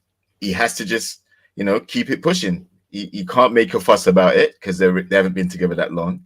There isn't that emotional investment. They're not. I mean, the connection's still very fresh. So, I can't be mad at him for that. And I can't be mad at her either. I think it's just a couple that, although they have a connection, although they like each other somewhat, there are still some things that they need to work out before they can, call it a relationship and take it to that level. There may be more than one thing, but at least they've both acknowledged that it's not ready for that yet. It's not there. I think we gotta take our L, y'all. It's not Are there. we all taking L's? They killing us off the internet, huh? They taking us out. Jeez. It's not there. I think it's a reach. I don't think it's gonna happen, y'all. Yeah, I don't think the passion. Anthony has a nonchalant personality just in general. I think he's kind of, but I think it's not gonna happen with these two. I don't think it's coming back.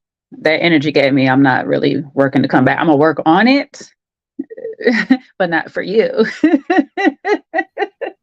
That may be true too. But at least she didn't lead him on and drag him down a rocky road before coming to that realization, Yeah, I mean, after I guess a couple of little back and forths, you know what I'm saying, and you realize that person not giving you that energy, and you don't like how you coming across. You just like, I'll work on it. But in the meantime, if I find something else to work on while I'm working on it, I'm gonna go ahead and go over there.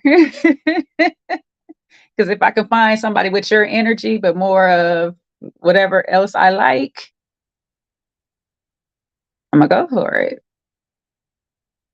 So, wish these two best of luck at finding their person. Totally hear you on that. Love that. Okay, next couple. Let's move on to who was on this thing. I'm trying to think. Is anyone else before I go on to Tony Morgan, Marcia situation? I guess that's the last one, right? Because I don't think there was anyone else, was there? So I think that was it. So we'll go on to Tony Morgan. So Tony Morgan, Natasha, Marcia situation. Let's talk about them. Let's talk about them, guys. What's you guys' thoughts on this awesome quadruple? Can I just say that we talking about Marcia Morgan? That's what we're talking about, right? We're talking about them. Okay, a whole bunch of it, yeah. Yeah. So okay, like with the Marcia Morgan spot specifically, I think it was just like really bad miscommunication, bad communication, bad word choice, because I kind of got where Morgan was going, what she was saying. But to call somebody a distraction is kind of triggering. So I'm not mad at Marcia for actually standing up and just like defending herself and saying, hold up, you're not going to call me that. It could have been easily deaded had Morgan said, like, that's not, I mean, you know what I'm saying, but let me finish, whatever. But to raise energy back with Marcia in that moment, it was combative. And it was like, sis, you coming off real hurt right now. For somebody that's unbothered, you seem hella bothered by the situation. And I know Tony ain't making it no better because every 5 seconds he running up under Marcia's, running back to Marcia just to piss me off more. He even makes a point to mention that he's going on dates with her. What was the point of it? We didn't need it. We didn't need the information. Again, him and Marc Anthony doing the kind of the same thing. You're giving us information we really don't need to know. If Marcia wanted to let the world know, she could have easily told Morgan, hey, look, I'm still dating this man. So whatever you got going on, sis, I am nobody's distraction. But she didn't. So she was trying to keep that little bit under wraps. Tony doing too much again, running his mouth a bit too much again. And now these girls is fighting. I don't know if anybody else want to speak on that before I jump over to anybody else in this whole debacle. It's a lot of characters. It is. I'm with you though, Jay, on that one. I think I understood what Morgan was trying to say, but I'm happy Marcia, she stood up for herself. I would have done the same thing. Like, you're not gonna call me no distraction. Your little rant, you can have it, but you're not gonna do that. And I like that she kind of, she went toe to toe with her on that. I think Morgan, when she gets mad, she lets it. Ooh, my gosh. She's a likable person. Like her character is likable. Even though she's toxic, I think the same about Tony. So I'm not biased. I think Tony's a likable character too, even though he's toxic. But ooh, that hothead energy. That's all I'm gonna say. Yeah, everybody knows what I've been saying about Morgan from the start. And it's only been proven and cemented in the way she's gone off on both parts of the reunion on multiple castmates at multiple times. The thing is, you can make your point without calling somebody else's name. And she deliberately starts confrontation. Now, why is she so pressed about Marcia? Like, she even made the comment, "Oh, your second choice. That's why you mad." Listen, if truth be told, Tony picked Natasha to date before he dated you. Your second choice. That's what really happened. You're dating someone off the show before he got with you. So your second choice. She seemed to be too mad at everybody. She should be mad at herself for this. She has no self-control. The more she goes off on people, the more she erupts and explodes. If I was sitting there as one of these guys, I would be like, man, I definitely dodged the bullet. Because if she's not tussling with Tony, then she's tussling with somebody else. She's telling Marc Anthony, "Stay your ass over there." She's telling Tony, "I'll destroy you." She's telling Tony multiple times, "I'll hurt you." All these different things. We've covered it. So I don't see the same redeeming qualities that you guys do. I see multiple eruptions, multiple times she showed volatility. She doesn't have a level head, a cool head when it comes to these type of situations. So that to me is concerning, because she also said she's never been in love before. If she's genuinely looking for it, she can't show up to a guy presenting this type of energy and expect the relationship to go smoothly and have love and affection in the way that it's supposed to be done. Like Tony, he's already said that he told her about Natasha. He also, as we heard this episode, he told Marcia about Natasha as well. Now, I think that he told them because, as we found out, Natasha was speaking to production.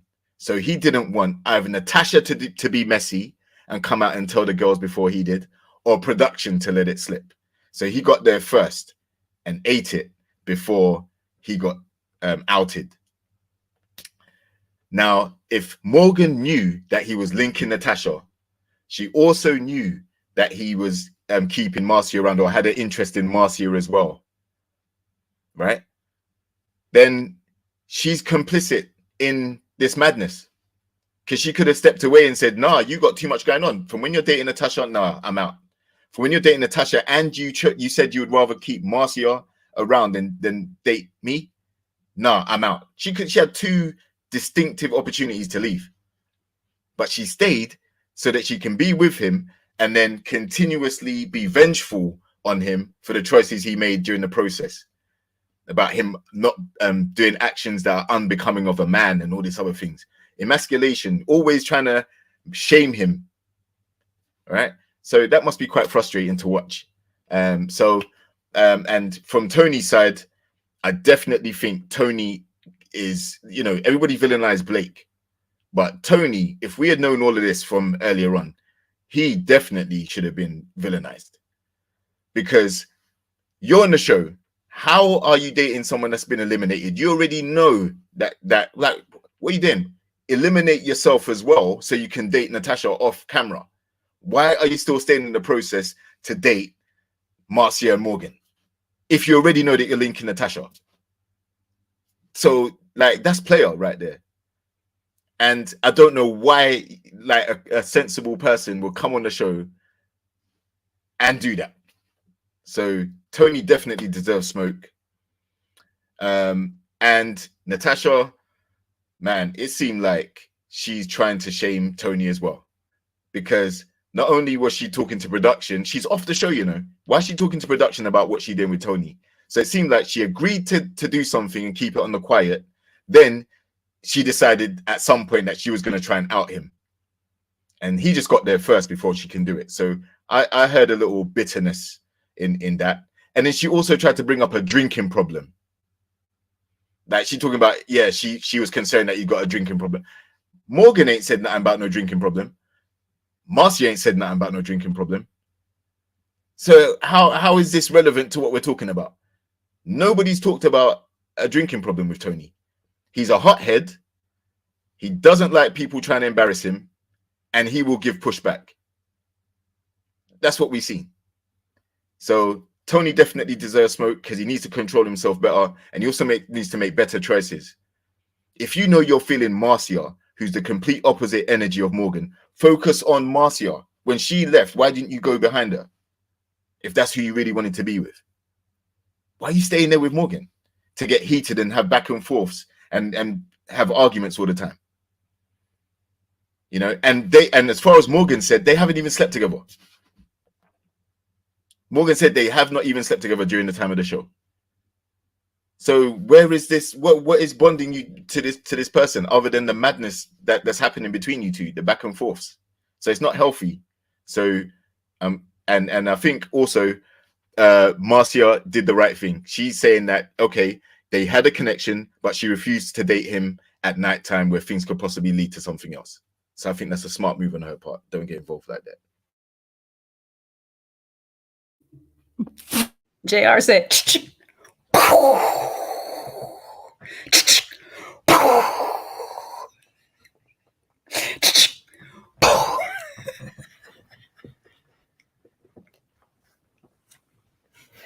Cool. yeah, JR. I think he got hit with a couple of strays in that too. I don't know.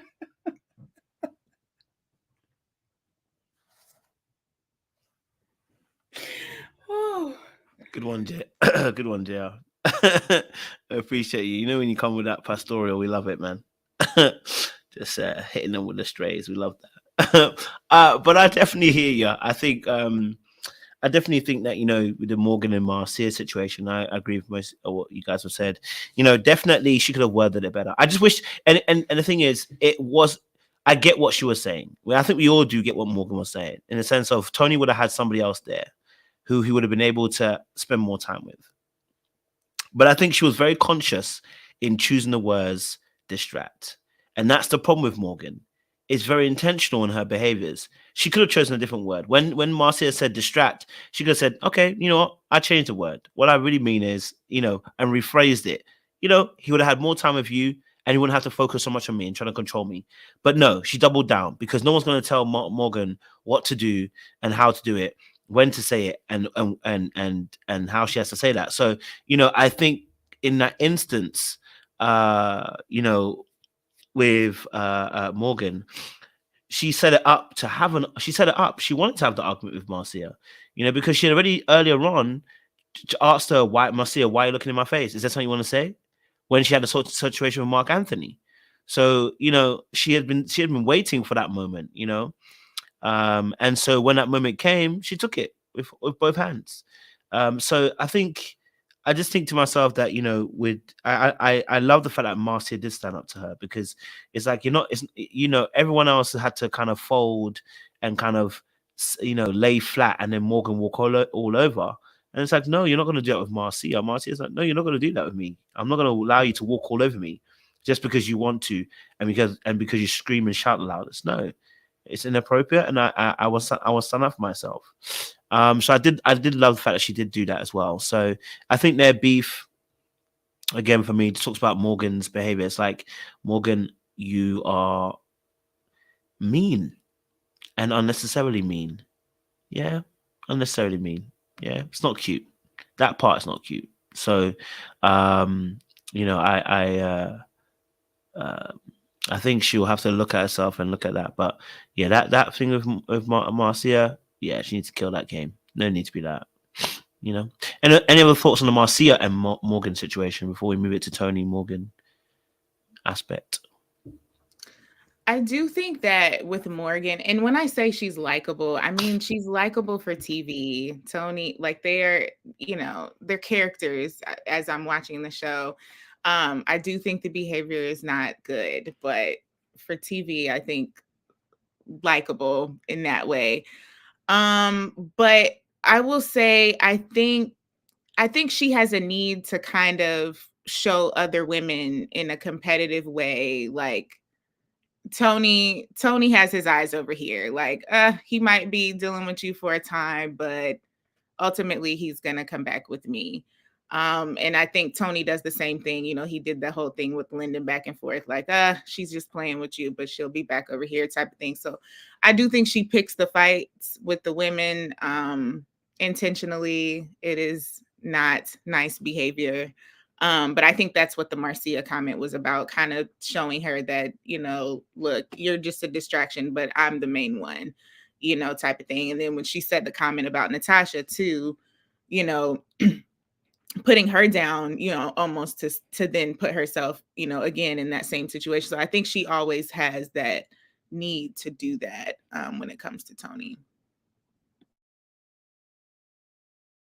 I'll just say this last thing. Morgan has been living in her pretty privilege on the negative side of things. Like, this is the first time, and we're getting her saying, oh, that person on TV I don't recognize. It's because everybody's been letting you get away with it because they either want something from you or whatever the case may be. And your pretty privilege is to let you get by. Like, let's be honest.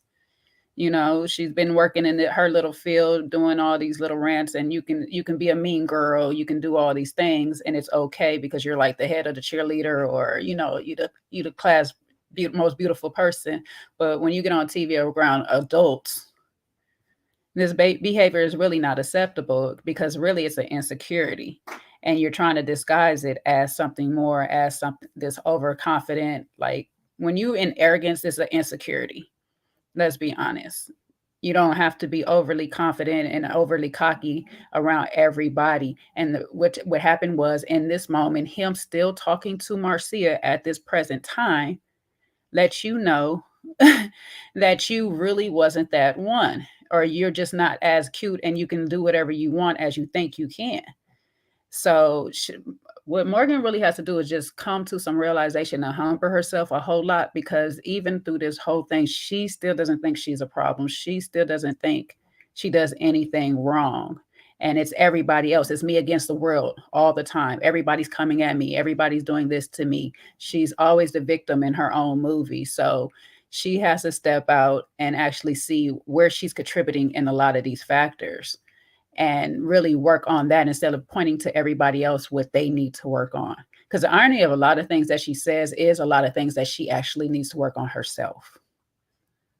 When she's telling other people that they need to work on this, that, and the third, those are the same things that she herself needs to work on. And it's weird that she can recognize it in other people, but can't do it in herself. So maybe her seeing herself back on the show now realize, okay, these are the areas that I need to work on. But you know, through that apology she gave Natasha, we already know she still don't really get it. So, I don't know. Go for it, Sean.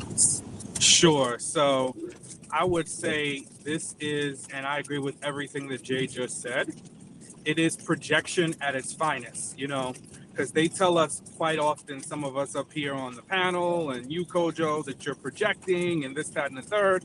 Well, if I've ever seen a case of somebody projecting, it is with Morgan, right? You know, she, you know, always, she calls people out for things that she actually embodies. So I just think it's very ironic. And I know we talked earlier, you know, on your other live via, you know, in the comments, but I think it's very interesting that she called Blake a malignant cancer, but that just went unaddressed. And I feel like, you know, her feet are not fully being held to the carpet for the nasty things that she says. And it's almost like we glaze over it, you know, and even myself, I'm guilty of it, because last episode, with the first part of the reunion, there it was funny, right? You know, it was funny to see her go off on Marc Anthony, and you know how she was just snapping at everybody. But ultimately, she never really got accountability or was ever held accountable for her actions. And she just will continue to operate in this vein. And it's like, you want to throw Tony to therapy, which he very well may need, but what about you? You should be advocating for yourself for therapy. And as fine as she is, And beautiful as the shell is, it's unfortunate that she feels like she's justified in just going off on anybody. And for me, I think it's the ultimate in a lack of emotional regulation. You know, when you just say things and you talk from you just talk from the top of your head without thinking about how it's going to impact somebody else. She said Tony is a monster. She called Blake a malignant cancer. But then she walked back these comments at a later date, but you've already done the damage. You've already spewed the venom and the damage has been done, and you're nowhere near accountable for the negative, nasty, mean, vile things that you say. And fortunately, people don't, for the most part, take your commentary too seriously, it seems like. But I think she does need to be really held accountable. And even she did that Carlos King interview, and all he did was just gas her up. You talk about Marc Anthony talking about gas me up. Well, she didn't even have to solicit Carlos to gas her up, because he just gassed her up and pretty much put her on a pedestal for being mean and rude and nasty and hurtful to people. My thoughts. But you got to remember too, Carlos King is a show producer. So like Faye was saying, she's good TV. So him gassing her up, I can see why he might be trying to put her in the works or something coming up. You know how he get to doing or whatnot. JR, I know you want to make that face, but reality is, if we didn't have Morgan on this season and her thing with Tony and all this stuff, the majority of this reunion has been surrounded about her. If you really look at it, she carried pretty much this whole reunion. And a lot of people have been entertained by just her antics alone, because she don't really take herself seriously where she should. So she's good TV. Sorry, JR, go ahead. Yeah, but the point is I agree. She's been featuring a lot, but it's for a lot of negative things. Nothing to do with actually being on the show to love someone or, find that deep connection. Tony is a misguided choice in terms of finding love with. And if she's mad at herself for doing that and she's lashing out on everyone, then say that, right? But I think as loud as all the malignant cancer comments and the coming for people and the outbursts, as loud as those things were, the apologies need to be louder, because you can't just backtrack quiet. It's like over here in the UK, these newspapers will splash something controversial. And when they get it wrong, you have to go right to the middle of the paper and send a small apology right here. Like, that's what she's doing. It's like some minor apology that everyone can just gloss over. Yeah, Blake wasn't really that bad. Yeah. But you were calling him out. you roasted him on that date, and you carried that energy for a long time, based on hearsay from what you heard from your homegirl. Right? You didn't even give Blake a chance to have a date. She said she never dated him because, basically what she heard about him.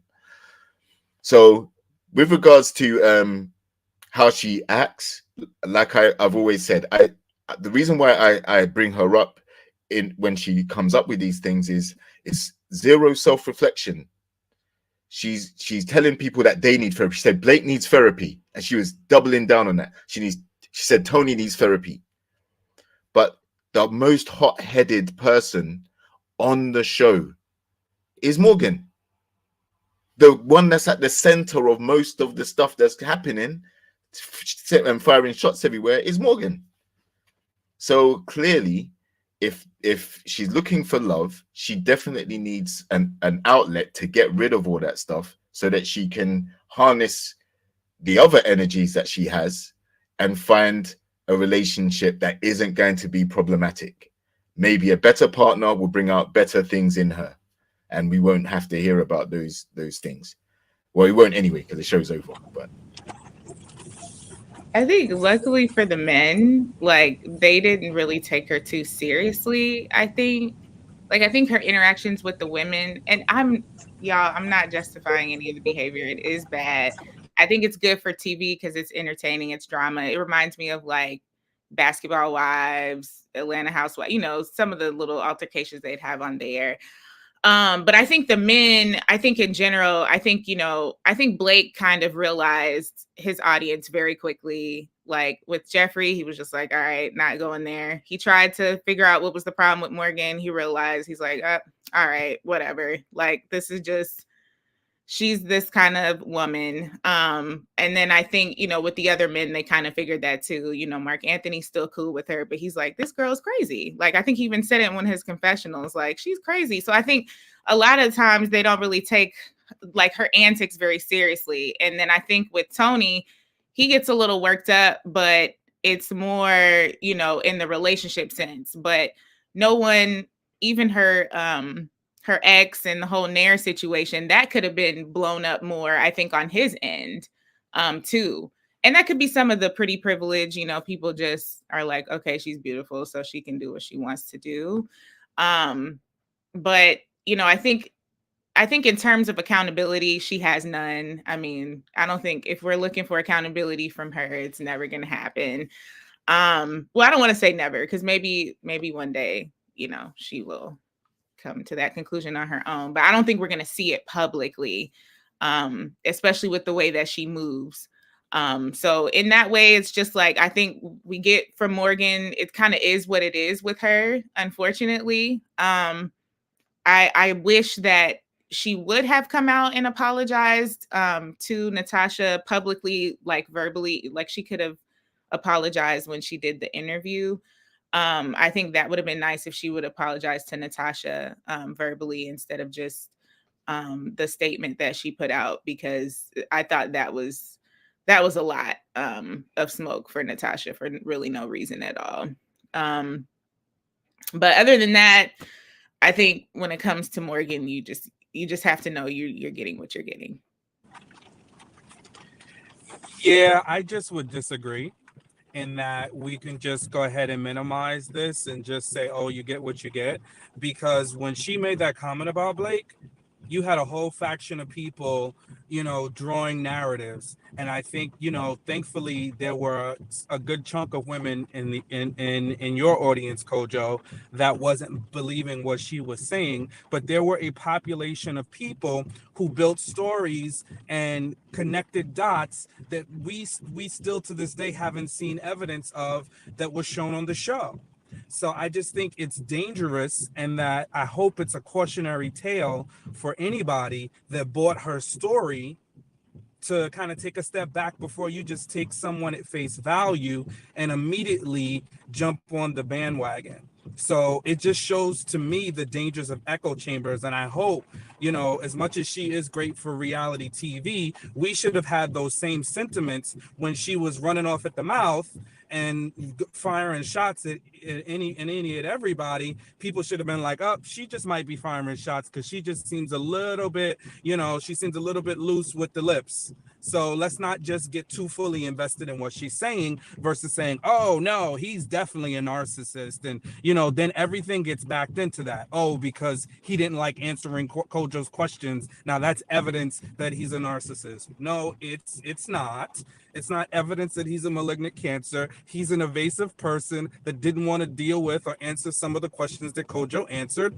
And that's okay. There's tons of people like that in Ready to Love, man and woman alike. So I think we just need to be careful of how we paint people in a corner and are so quick to take the word of one before we know the full story. So I think that is what I hope we take away, and don't just say, oh, it's just Morgan being Morgan, because that's how she continues to get away with that kind of behavior. It's because it's just Morgan being Morgan, and that's not right to the people that wind up getting maligned in the middle of her antics.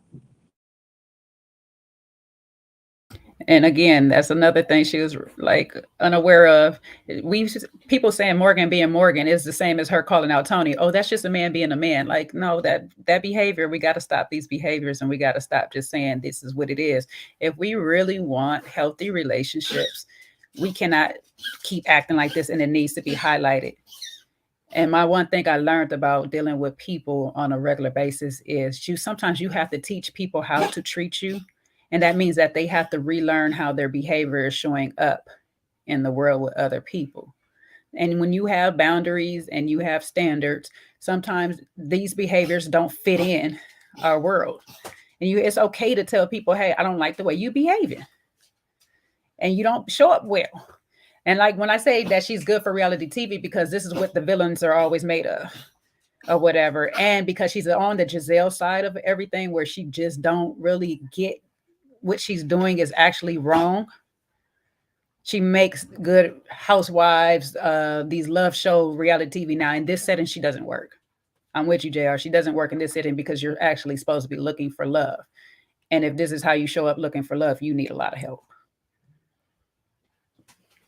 And that's why I think she, I don't agree that she's good for television, because as we've seen, and as Kojo said, and as Sean said, and as Jay said, everybody said, when she made these comments about some of these people, a whole wave of people just sided with her. They saw themselves in her, and they just went with it, right? And if we put that on TV to a syndicated television audience, on a program or on a Netflix or a BET or whatever it's going to be, or OWN, if they do decide to do a show, there are scores of viewers who are just going to go with that toxicity or lack of self-regulation. And I don't think that's a good thing to put out there. I'd rather see, more couples that are balanced, matched, and they don't have those back and forths. I understand every couple's going to have ups and downs, but there's levels to it. There's some ups and downs that you can actually talk through, work through, get through, grow through. But when you're becoming verbally abusive, like taking jabs personally at someone over and over again, and you're up in the ante every time because of how angry you are, then that's not good. Like, that needs to be sorted out. So if they are going to make a TV show, hopefully it's a relationship therapy type of show, like an Anla or something like that. That would be good TV, because then we can get to the bottom of some of these issues, and anyone who's going through or identifies with something similar to what she's displaying, they can get help too. I feel like I'm coming across as really toxic right now, so I'm going to defend myself a little bit on my take. But okay, for Morgan, I am not saying that her behavior is acceptable. However, like when she was talking about Blake, I wasn't necessarily buying her malignant cancer comment. I think some of the onus too has to be a little bit on the audience. Like, we can't just take things and run with it. And, there has to be a little bit more of an analysis when we're looking at some of the stuff that people are saying and who it's coming from too, I think. Because yes, the accountability is on her for saying what she said. I think the show could do a better job of the reunion piece. I think that's where you want to see people being held accountable for the things that they say and do. I would have loved for nephew Tommy to be like, hey, why did you call him a malignant cancer? What was this about? We don't get really that resolution as to like what happens. And I think that's the problem with the show, is that the reunion doesn't bring it together, for the accountability piece that we're looking for. I'm mostly just kind of commenting, in general, like, people sadly like drama. So yes, she is good for TV. Is it good for life and how you should navigate and find love? Absolutely not. No one should be putting down other people, running around saying some of the things that she says. And yes, she does get away with a lot because of her pretty privilege. And I do agree it shouldn't be dismissed as, oh, it's just Morgan. But at the same time, I think we too have to realize that you can't hold everyone accountable. Like, because some people don't want to be held accountable. You can try, we want to, but, there's some people who will never even come on this channel because they don't want to be held accountable. They're going to pick and choose what interviews they do because they know who's going to be asking the hard-hitting questions, who's not, and so I think part of it is just realizing the reality is she is who she is, and she gone Morgan. And Tony gone Tony, at the end of the day. And I think those are the parts that are toxic and that we're kind of like, wow, that's bad behavior. But those are also the parts that keep people entertained, unfortunately, because that's our society and that's how we are.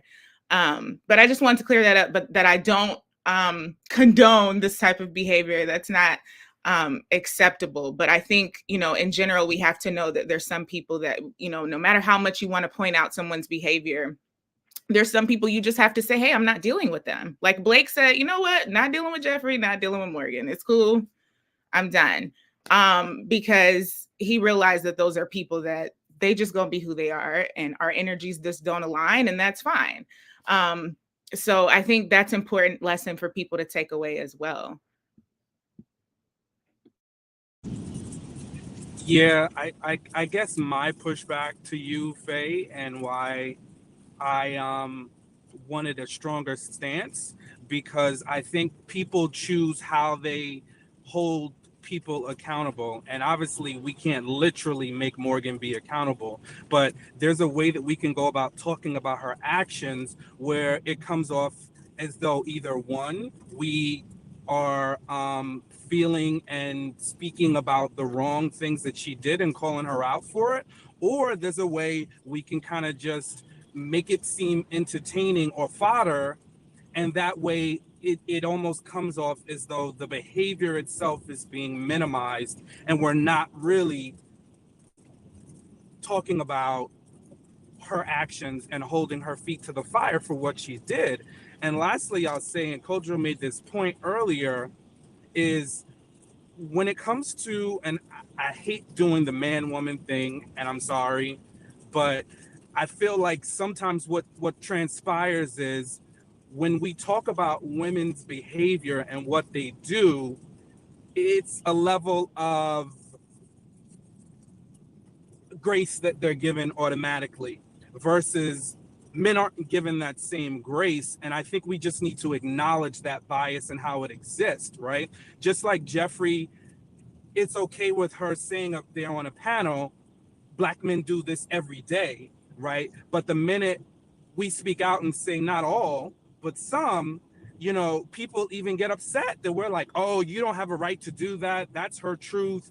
You know, there are a lot of Black men that do this. And then we start going down this rabbit hole. So I think we just need to be cautious of language, because language is important and it dictates how we truly feel on something. And I think a lot of times men don't get the grace, you know, and thank God that Blake did not go off on her. And he shirked off her comments. But there's different people, and different people handle things different ways. And I bet you if he would have flipped out on her like Zoe did to Charisse last season, he would have been called even worse. Oh, he's definitely abusive. He's all types of toxic and da-da-da-da-da.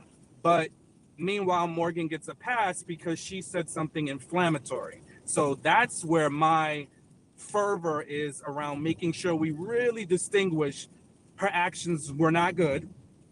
And as much as she can be a great reality star, she is on a reality show, but she's not paid to be a reality star. She was paid to be somebody that's going through a dating process and going on a love journey.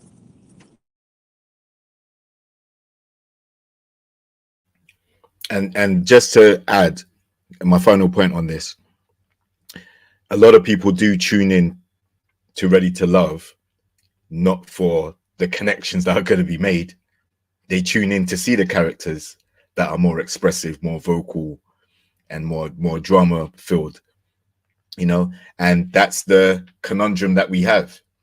Like, we need to find a balance where we have couples that are genuinely going to be matched together and potentially make it to the end of the show and potentially have a relationship afterwards. We have to have that to counter any of the standoffish, I'm going to go at you, you said this, I'm going to, you know, finish you this time, I'm going to destroy you. Like, all that type of rhetoric.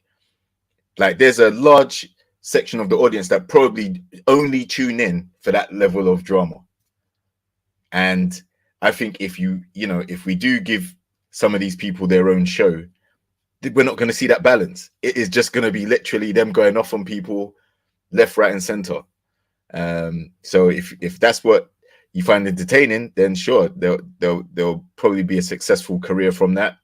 But using the show, a dating show where you're expecting to, based on what the title says, see couples come away on a journey for love, you know, that's counterproductive, because that you're not gonna get love from that behavior. How are you gonna have a relationship that's gonna be some mad abusive relationship, and you're gonna be tuning in to see how things escalate every week, rather than seeing these people come together and actually make a healthy relationship work? I do think it comes back to the show, though, right? Like, we are watching it with these expectations, but the people who've produced it are not giving us that.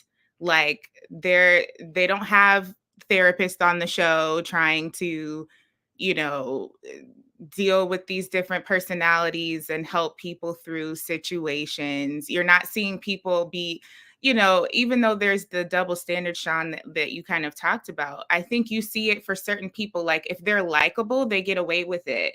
You know, Tony, I think his feet could be held closer to the fire on how are you sleeping? You know, like JR said, how you gonna be sleeping with somebody off the show, you know, and you're here looking for love? And I mean, they just kind of brushed it off like, oh, Tony, what did you do? You know, oh, Tony. You know, it's like, no, they could have really, there could be consequences for that. You know, you sleep with somebody off the show, you're out. You know, this is about, you know, but there's like, this show is not, it's not as seriously taken, even with the production side of it. So it's like, you know, I get, you know, the perspective, like, you know, we're trying to hold people to the fire and stuff, but it's like where that needs to come from is the production of the actual television show and how it's run, and where they are riding the fine line between maybe if there's a love couple that comes out of that, cool, but we really just trying to have entertainment here. That's really what this show is. You know, how many successful couples do we have out of here? There's not many, you know, so yeah, 4 or 5. And then Simone and Rashid, they were like kind of happenstance. I would say maybe the only organic couple, maybe Joy and Clifton. But the point is, there's not that many successful couples, and I don't think they really care. You know, I think it's more leaning towards the entertainment aspect. So, you know, while I do agree that there are certainly behaviors that should not be tolerated, and we should definitely call them out, I think that part needs to be held more to the show, because as people reviewing it, talking about it, things like that, there's only so much that we can really do. And I think we're watching it, you know, maybe with expectations that might be a little too high, to be honest. Like, you know, that's all I really have to say about that part. And then with the double standard, with women and men, I honestly do feel like it's just the likability factor. I know in society it tends to be women can kind of get away with a little more, but I mean, I think you see it here with Tony and Morgan, that people have really turned a blind eye to both of their toxic behaviors. And I think it's because they're likable for TV and people like that character. They like the back and forth between them. She runs off, he goes and chases her. He's pushing everybody out of the way to go find her. Like, people enjoy that. So I mean, I might be a little bit on the toxic side, I guess, for that, but I just think that I'm a little more of a realist, and I just see it as like, this is just what it is, sort of thing. Although I like to hold people accountable as well. So what I would say to that is that as much as, you know, we can talk about production and the things that they have done to highlight the drama, production didn't make Morgan call Tony a monster. Production didn't make Morgan call Blake a malignant cancer. So I'm not going to deal with production when we're dealing with the person that said the actual words about somebody else. And truth be told, although this is a show, I mean, I definitely don't have high expectations. I've been on Kojo's channel for the last 2-3 years reviewing this show. Trust me, I am not in a state of delusion about what the outcomes on the show are. But what I would say is that the show is a reflection of how people date in real life. And we get to see different people's personalities and different styles of dating, different temperaments, different ways of handling issues. And I think that this can be used as a microcosm or an example of what the dating pool is like. And I think often men get called out for their toxicity and the wrong things that they do, which is, should be, right? But when it comes to women, it becomes more difficult to really have these conversations. And it's not always the 304 or the woman that we can blatantly call out, but it's women like Morgan who operate in a space where things look great.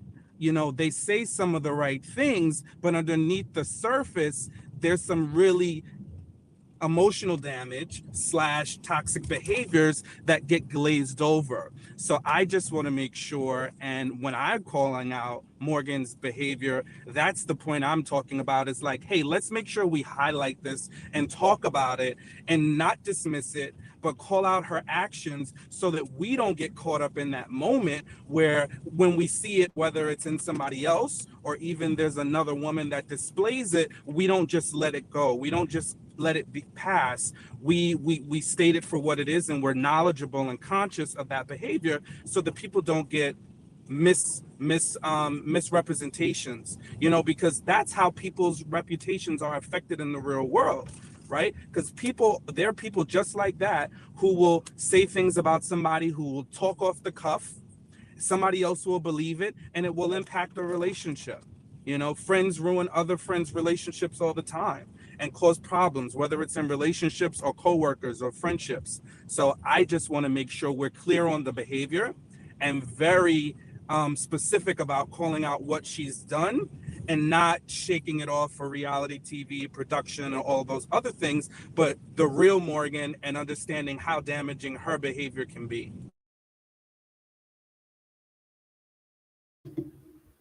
No, this debate is fire, bro. I'm just listening to you, lot. Fire. Do you have anything to say back, Faye?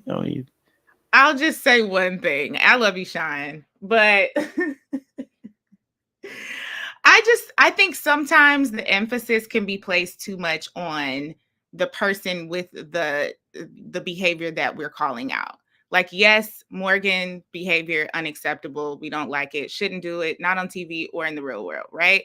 But I think also the onus has to be on us as the audience too, to be able to see things and either just avoid them completely. Like, there's people like her in the real world, like you said, but you can call out the behavior, you can look at it, you can identify it, but past that, what are you going to now do? Someone like Blake, I think once he realized what it is, he's like, distance myself immediately. That was great.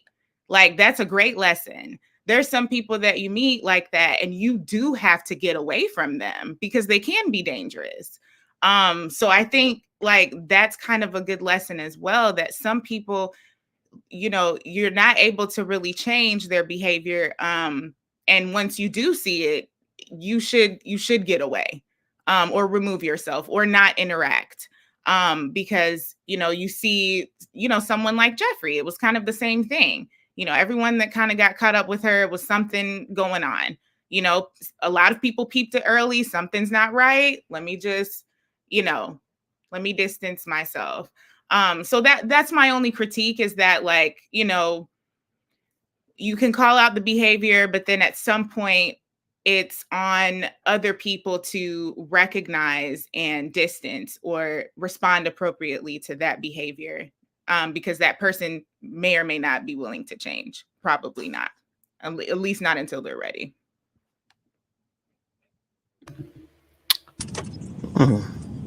This is some good stuff. I mean, personally, I think, I definitely believe that.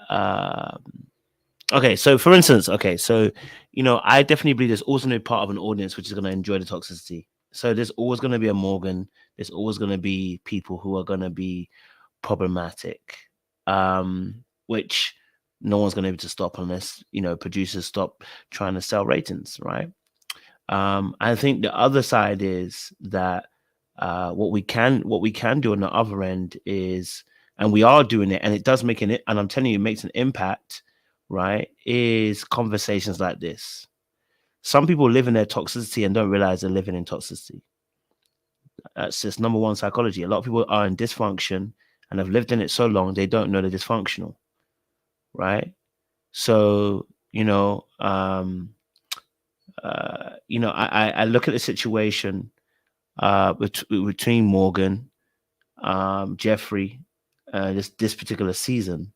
A lot of people don't realize some of the behaviors that they're doing is detrimental not only to their own self but to other people around them. And so there are always going to, and this is point in case in life, right? Just look at this situation now. Shout out to Carlos King as well. He did his part. He's thinking from a business perspective. This is real life, right? Someone is moving mad in their behavior. There are always going to be people that will exonerate you and lift you up even in your madness. There are always going to be people like that because there's something to gain from your particular behavior. There are people that are single who are happy to keep you single because they gain from it, you being single. There are people who here want you to be broke because the moment you get some money, they're going to be left behind, right? There are always going to be people that want to see you stay in the same position. So, or if they got something to gain from it, they will encourage that behavior continually. But there are always going to be opposing forces. It's almost like watching a movie where you have a force of good and evil. If you ever notice, the evil side has more people than the good. Always. There's always an uphill struggle for the good to overcome the evil, but the good doesn't stop. So the reality about life in this situation here, for someone like Morgan or Jeffrey or even Tony as well, is that when we have spaces like this, like you're talking Faye, you're talking JR, you're talking Jay, you're talking Sean, and even our audience as well, right? When we elevate the conversation to be about behavior and we're discussing it and saying this behavior is not conducive to a healthy relationship, we don't need Morgan to be on the panel to know that she listens. Trust me, they do. They pay attention to these stuff, right? They pay attention.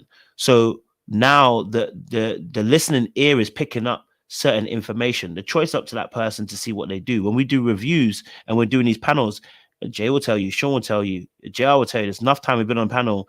They mention it somewhere else, like, oh, people were talking about me. So you heard. So you heard. So you know what I mean? So it's a case of still having these conversations because it's one of few places that gets to have a level of depth. And I commend my panelists and my audience for this, right? That have a level of depth that when they analyze something, it's not just about Morgan's bad. It's about, no, Morgan, your behavior is bad. And here is why it's bad. X, Y, Z. And I think that's where the importance comes in. Now, I think where you and Sean are kind of meeting at your impasse road also is you're saying, which I agree with you, she's great for TV. She is. In this modern day and era, she is great for TV. She's great for ratings. She's great for viewership. People want to see some toxicity because if they can keep Blue and Christian on my screen, Morgan is a lighter version of those two. I mean, maybe not lighter. She needs a partner, and then she could be the same league as them. But it's the same thing, right? So, but I think also where Sean's was coming from is, I think and maybe less about my audience, but partly my audience as well, and maybe more of the Twitter sphere and other spaces where we talk about Ready to Love. There is sometimes a quickness to label specifically the men oftentimes in the show, and oftentimes the women are right. Let me concede. There's a lot of times women have been right? Calling out some behavior of a man, and maybe myself, I'll say specifically, I'll be like, I never really saw that. And then by the end, that Negro done embarrassed me and proved the ladies right? So I'll be honest with you, the ladies have come correct in the past few seasons. In fact, me and Sean talk about this every single time about some of the learning experiences we've had to take as men, learning from the ladies about how sometimes being one-sided makes you lopsided and you don't actually learn. We did it with Married at First Sight. We were so strong on it, and they see someone's already put in a chat because they already know where I'm going. We talk about all the time where we've had to learn from the ladies too. We can be men and be focused on the men and like, yeah, we're the ones been hurt here, and we don't realize there's an aspect of behavior on our side as well to look at, right? But so we see in this situation, Blake, Jeffrey, Morgan, when we called it out at the beginning, I think this is where Sean was going with it. Some people didn't believe, but then not only that, there's a minimalization on her behavior. I remember such conversation. The person's not here, so I'll let them be here next time. But they minimalized the name calling and said, "Well, it's not defamation. It's not in this. It's not that." And it's like, no. It's dangerous what the person is doing. They're calling that person a malignant cancer. Now, if word of mouth is a very strong thing. If you don't have to see your you don't have to see your friend's ex partners what they do. You only have to hear the testimony of your friend, and you'll believe it. So if somebody says something about someone, you don't have to necessarily see the behavior. You only need to hear their word, and that can become your truth. So the fact that someone was able to say that about Blake, it changed a lot of people's opinions. And in fact, they told us to wait to the reunion just in case. And you know what? Out of experience, I also too said, let me wait, because Negroes have let us down. So I'm willing to wait. I'm willing to wait. I don't want to get stressed and defend my man. And he comes out and he does a hoo-ha. And I've got to now apologize. I'm like, guys, you were right. So again, I think that sometimes there's a minimalization on the impact of women's behavior on men. We're able to spot the men very easy and the gravity of their thingies. And I would say final point, which is how quickly certain labels are thrown on men. For instance, if I start shouting at a woman now, I promise you now, they're gonna call me a deviist straight away. They're not even gonna wait. That code's a deviist. If I say someone's light skinned and is beautiful, he's a colorist. They just throw it straight on me, right? If I have a moment where I showed my tail a little bit, yeah, he's controlling, he's this, he's that. Very quickly, men are labeled sometimes in these spaces by women. And I think that's where he was going with it. That when we do it for the women, we hold a certain amount of grace for the ladies. Let's try to understand where they're coming from. Morgan's had a hard life. Nobody asked how hard Blake's life was. They just said, I know a man like Blake. I've dated someone like Blake. My ex is Blake. But they weren't asking, what's the story behind Blake? Let me find out what his history is. Before I call him controlling and malignant cancer, and let me find out what his story is. No, but with Morgan, it's like, Morgan's really bad. But let's find out her history. I bet you there's some man that's hurt her. I bet you there's some woman that's hurt her. I bet there's something that's hurt her. That's why she is the way she is. And I think that's where sometimes we differ sometimes in those instances. But I that's why I love this space, because I think what we're doing is having conversations to bring awareness to both men and women's blind spots, right? And I think that's where this conversation is at this point. Both sides have a blind spot. And if we don't work together, I'm going to assume that I ain't got no blind spots. Meanwhile, you can see my bias. And the same thing for you. If you don't come into the spots, you're going to assume you're right all the time, but you have a blind spot. So I think that's where this Ready to Love show is really showing us, when we have these conversations in this great space, how we both can see things that we can work on, both men and women. So there's some toxicity on both sides. So yes, Tony, I think me and Jay spoke about this earlier in the season. We said about this. Me and Jay was talking about the fact that if Morgan is toxic, where does that leave Tony if he likes it?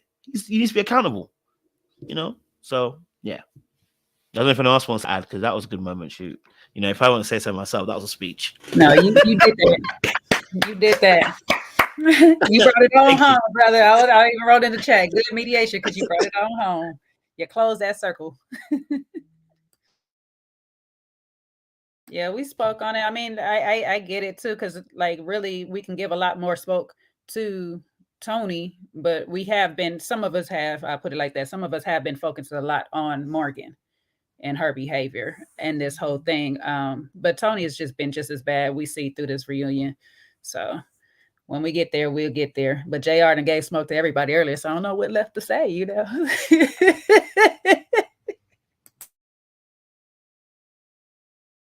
Yeah, so everyone can get it. Any additions, Faye and Sean? Because I know you two were going at it and I loved it, to be honest. I loved your good conversation. It was good. Yes, Sean.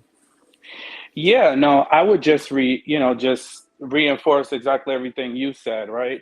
And then in addition, there's a general sentiment that women are better at relationships than men. And I think that's the point why I just wanted to make sure we drove home that Morgan had some clear actions that needed to be checked, and that she's not alone, right? Morgan is not an anomaly, excuse me. There are a population of women who move and operate just as that. So when women operate with this general consensus that, oh, we're better at relationships than men are, no, you're not. You know, there are some men out here that are extremely toxic and move crazy, but definitely understand there are women that are problematic, challenged, and move in a fashion that is not healthy for relationships as well.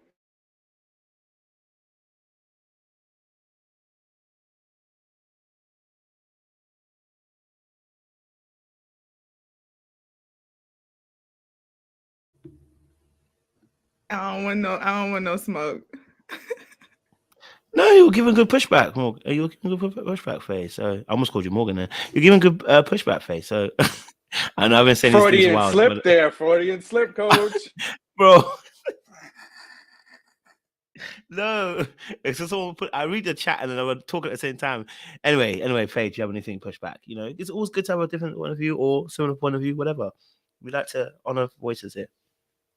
I don't disagree with Shine. I feel like it always comes back to the same thing when we end up going back and forth with the men-women thing. So I don't want to do that too much, but I will say that I think my emphasis comes from a standpoint of, like, I also want people to be aware of other people and move accordingly. You know, it's like kind of like the, football player that gets caught up with like the groupie or something. That's what type of time she's on, so you're kind of the onus. Like, it's still bad on her part to be doing whatever she's doing to get you caught up, but you got to be smarter and you got to move smarter. And I think that's really all I'm trying to say when it comes to some of these behaviors that you see from people, is just to just be, move better on your part and avoid, or do what you need to do so that you don't get caught up. That's it. GRJ, you have any additions to bring it round? I'm on the sideline like you, just enjoying this tennis match. I'm just I was just watching it go back and forth over the net. That's what I was doing. Me too. I'm with Jay on that, man. I'm watching some aces being served, back and forth. But civil discourse is cool. I mean, that's what these panels are about. We're able to articulate our opinions. We may have different opinions. We see the same program, the same behaviors, and we're able to take different sections. And some of it we relate to. Some of it may be a little bit of projection. Some of it may be a bit of bias. But sometimes you have to overlook all of those things and call a spade a spade, right? If we see behaviors that we know aren't going to result in the outcome that these people say that they actually want, or if we personalize it, if we saw a partner exhibiting these behaviors to us, or we exhibited those behaviors to a partner, and we know that it's detrimental, then it's okay to say, look, that was bad behavior. That shouldn't have been done. That shouldn't have been put that way. It's okay to do that. There's no harm, no foul, because those are often teaching moments, learning moments, because then you can see what, you can identify things that are not going to be positive for you. And you can say, okay, well, I'm guilty of doing that myself, or I've been on the receiving end of that, and I don't want to put myself through that anymore. Not y'all structuring this panel with the men all on one side and the women on the other side, and the men on top and the women on bottom. Okay, no, y'all not. I'm about to get it triggered. I'm about to get people. You know how it is. You know how it is, Jay. You know how I'm about to have a Jeffrey moment, get the people going. I'm gonna say something. Patriarchy hasn't ended. We are still in patriarchal society, baby. Okay. Let them know, Kojo. Look, and I'm not just speaking in out of the thin air, right? Because these conversations happen, and for anybody who thinks like I'm just grasping at straws, these are real conversations that we've had on this very channel, whether it's a men's panel and the women are in the comments giving their feedback, or if it's on an open panel. These are things that women have said about relationships and them being better, right? They're also said in social media spaces. So I just want us to, let's not pretend that these things, I'm just pulling out things into thin air. No, these are actual commentary that's happened on this channel. I don't just fabricate. I'm not in the business of fabricating up things, right? And I think Faye and I are there's some things that we are saying that are very much aligned, right?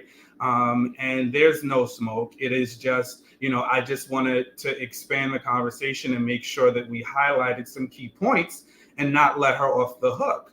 As much as I do find her extremely attractive, right? And there were some things that I even said earlier that I entertained.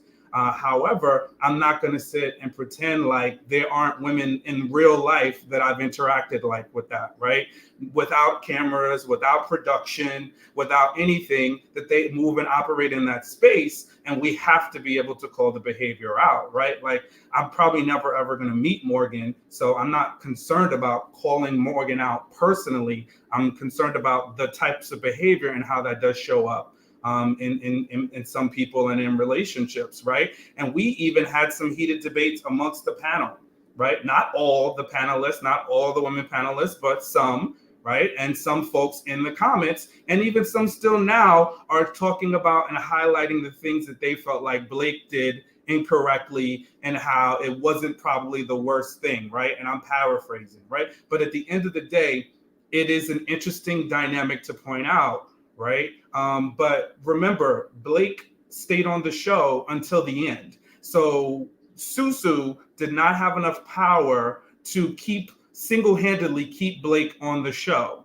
right? So something else was keeping him on the show, whether it was other women who did like him, and several women did come out and say that they didn't mind Blake, that they had good interactions with him, right? He spoke plainly, he was upfront. So I think let's just be cautious where he might not have been the lid for somebody else's pot. That doesn't make him toxic and a malignant cancer. It just makes him unlikable to some women. And I think there's a lot of women that, would fit in the same boat that are unlikable by men, but that doesn't make them castaways. That doesn't make them rude and, somebody that we should highlight and talk badly about, right? It's just, he's not for you. So I just think we just need to be clear. And a lot of the women, I want to give y'all credit. Y'all definitely were loud and proud about speaking out against Morgan and some of the things that were happening, and the same for Jeffrey. But there were some that weren't. So this is for those that weren't, right? This message, this conversation, this dialogue is for the ones that weren't. And there were a good enough population where I think it's noteworthy to talk about.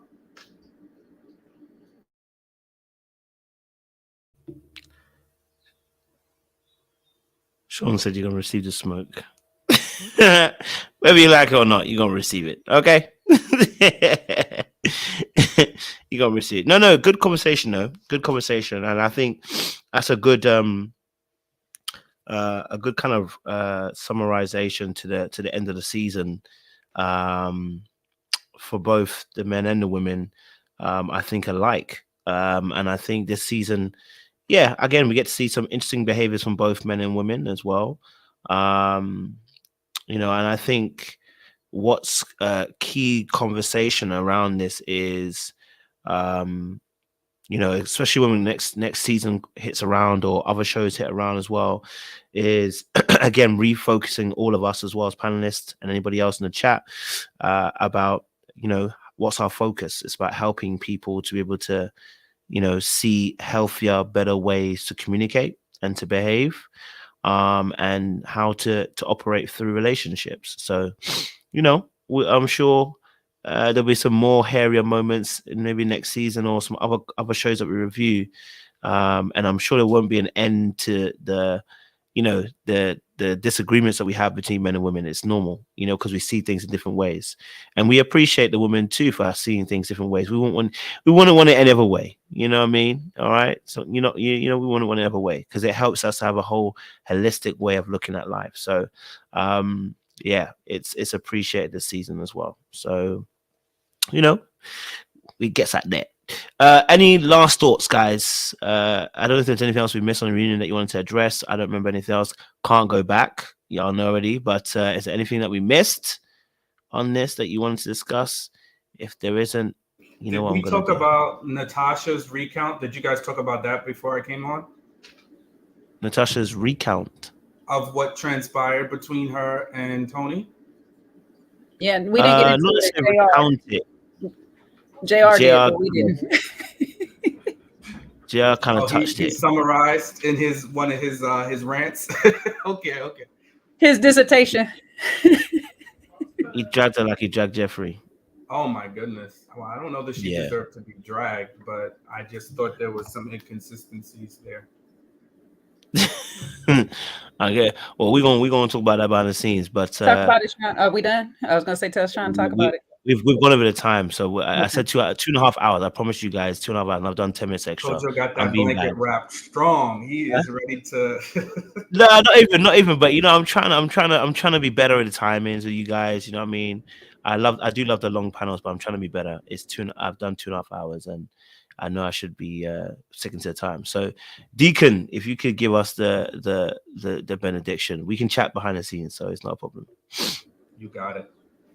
So we had a fantastic exchange of ideas, and I think, again, as we say, when we do have a difference of opinion on this channel, this is an example of how you work out a difference of opinion, the same way you would in a relationship, right? We're not always going to see things from the same lens and the same perspective, but it's the willingness to hear, the willingness to listen, the willingness to be open to someone else's ideas. Doesn't mean you're going to change the person's opinion, but you will at the very least allow someone to hear your difference of opinion. So I think in relationships, that is a great way to be ready to love, right? It's to be ready to enter into discourse, to enter into an exchange of ideas, because it's only through the exchange of ideas that we get better, right? Because truly, without men and without women together working in unison, we will cease to thrive, right? And there's beauty in the way a woman's mind works, right? And in the way women think in their perspective.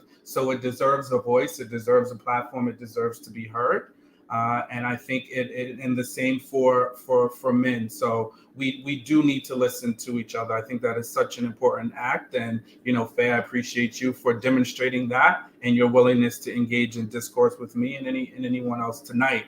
I think when we think about what happened on Ready to Love, none of these people were ready to do nothing but play around in our faces, right? So they did just that. And I think part one of the reunion was more of an entertaining piece than part two. But when we look at the summary, hey, listen, there is a contentious debate on whether MA and Mercedes are still doing a little sneaky link. So let us wait and let the verdict yield what it shall, and we shall see, because perhaps they are and perhaps they aren't.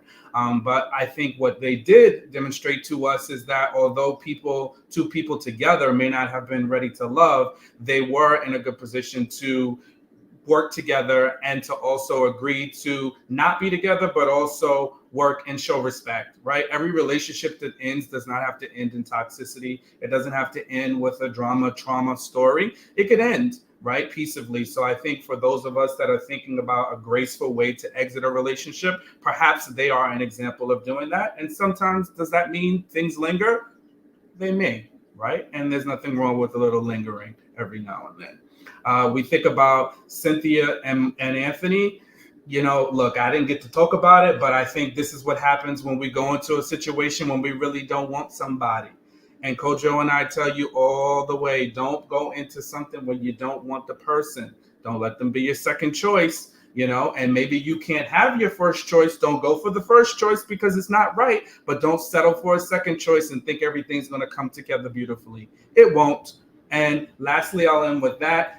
Another person can't make you do nothing, right? So a woman can't make me be more masculine, and a man can't make you be more feminine. You are who you are. You can work on yourself and make a choice to make and do different choices, but that person can't make you more of a gender role than you already are. You can make the choice to do it because you want to do it for yourself.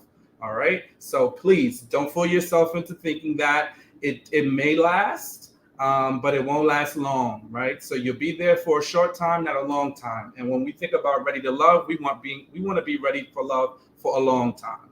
Okay. We talked about Morgan and Tony and Natasha and all the entanglements. You can't entangle to whom does not want to be entangled. So if you do not want to be entangled, don't be in an entanglement. It's very simple, right? But if you wish to be entangled for whatever reason, because it looks good, because it feels good, then you will do it. So just be cautious. Don't enter into an entanglement with blinders on, right? Be careful of your choices. Know what you're doing and own your choices. If you're in an entanglement, then own it and get out of it if you don't want to be in it. But if you're going to be in it, own it. Back to you, Coach. Thank you very much, Sean. I appreciate that very much. Audience, thank you. We haven't gone just yet. I did promise you guys would have, the $5 cash out questionnaire. You know, we like to do that at the end. Quiz, I say questionnaire, not quiz, not questionnaire. But it's the end of the season, which means I think the pot's at 40. It was at $40. I think it was at the $40. The prize asset was at what Sean said he would double. So clearly. Remember, hey, when you were calling me broke, now when I'm telling you to double it, you looking at me like I'm crazy. Oh, okay. So that is in the pot. So the pot's double. You got it. You got it, Sean. Sean was part of people calling me broke. No, Jakes, he wasn't. But no. So we got a question for you guys in the chat. So I hope you're ready at the buzzer. I hope you're ready to do it. So the question that I have here is a very simple question. To get $40, claim all the prize from the cash prize fund. The question is very simple. I just need the name of the person who said this line. I need a name of the person. Wait. Before you go, I thought we doing something from the past or just this reunion before the big pot. Because I thought it was from a question. I mean, if you got something from the past, that's a better question. I was going to use this thing. So if you got something from the past, you can put it in the chat for me. I don't mind. If you got something from the past, you got a question, go for it. Let me think. Hold on. I'm just confirming my panelists, guys. Give us a second. Thank you. Everybody go off camera. Let's talk. No, just playing. And while the team deliberate, the eggheads deliberate behind the scenes. So they're gonna get us a question, guys. Whilst they do, we can play some low-level elevator music for you guys. Just to set the scene before we,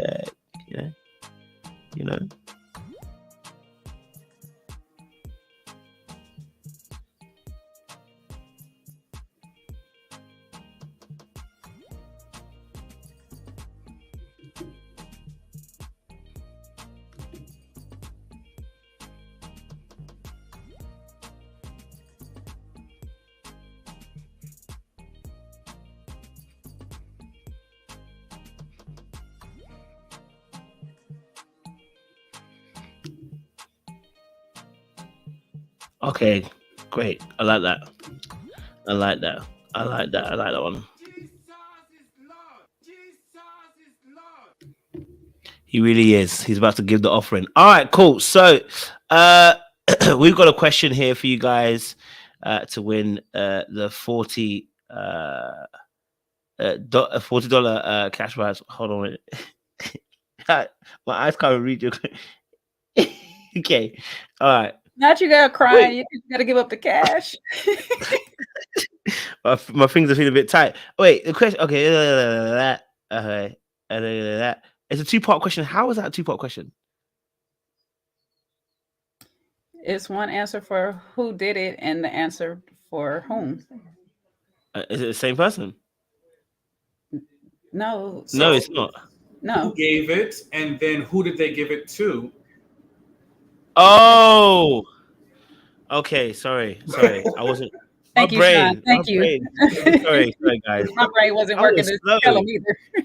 I was slow. I was like, wait, how was that? How was that? His eyelids. Yeah, I was like, bro, I was a bit behind. All right, guys. Okay, cool. So, question. We got the question. Okay, we got the question. Whilst we're behind the scenes, if someone can think of a very difficult question from this season, I need a really difficult one. For me as well. All right. Whilst we're doing this. Okay. Question for you guys. It's a two-part question. Okay. So it means it's gonna be two answers. Okay. So first person to put both answers. Okay. Put it in your one answer. Don't put it as separate. That won't count. I need it in the same, you put a name and a name. Yeah. If you put a name and then try to do a second, press enter and then put a name after it, I'll miss you. You understand what I'm saying to you? Clear instructions. I don't want to hear no one crying about it. All right, cool. Question. The question is as it stands, okay? It's a question. So it's a two-part question. Part one, who was the person Tony... Wait, what? Wait. Who gave a candle that smelled like fill in the blanks, and to whom did they give it to? Oh, do you know what? I read the first part of the question. I read that thing above this. That's why I was like, wait, what question is this? Now I get what you're saying the question is. Because I was like, blood, it's confusing. Oh, my bad. I didn't put a question mark on that one. I was like, wait, what? Oh, okay, sorry. My bad. Okay, sorry. Apologies, guys. I got the question now. Okay, so the question is, who gave the candle that smelled like coffee and to whom? So both names. Who gave the candle that smelled like coffee and who did they give it to? So I need both names. Who the person they gave it to and who gave the candle that smelled like coffee. Okay? Or who created it, if you want to say that in a sense. Right? Let's see who the first one is. I got Veronica. Oh, Monique, you were so close, but you put coffee and Anthony. You were so close. I know you probably meant Cynthia, but you put coffee and Anthony. So unfortunately, it's not you. Veronica is the winner. Veronica, well done on winning the quiz. Now, Veronica, I've got a proposal for you. Okay, I'm gonna call it double or quits. Okay, I'm willing to double it to 80, but there's a chance you may lose it all. If you're willing to, Veronica, say yay in the chat and I'll bring you up here and we can ask a question. You don't have to come up or anything. We'll ask you the question, and if you can get it right, we can double it. You get it wrong, you go home with nothing. It's a shame, isn't it? You know what I mean? So, just a little. If you're feeling lucky, you know what I mean, Veronica, if you're feeling lucky, and then, and there'll be a time limit to answer the question because you could internet it, and I don't want anyone to internet it. I want to, you know what I mean? And you need to answer in a certain time limit, you know what I mean? So, Veronica, if you're willing to, we can double or quit it at this point in time. Otherwise, you can just take the $40 as it is now, and you can go home with it. You know what I'm saying? Like, you got your $40, you go and buy what you're going to buy, but you can double it and quit it. $80. Think about it. It's a nail set. I know some of the nails are expensive. It's a nail set, baby. Okay? It's pedicure toes. Okay? I'm saying to you. All right?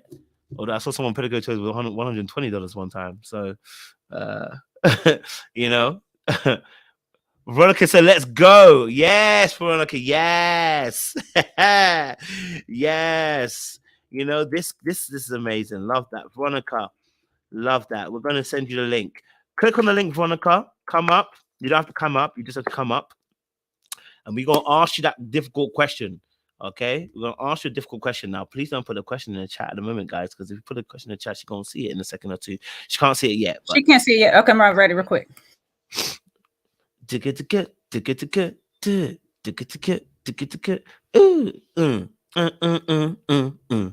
Think I love you. I'll put some music in the background, guys.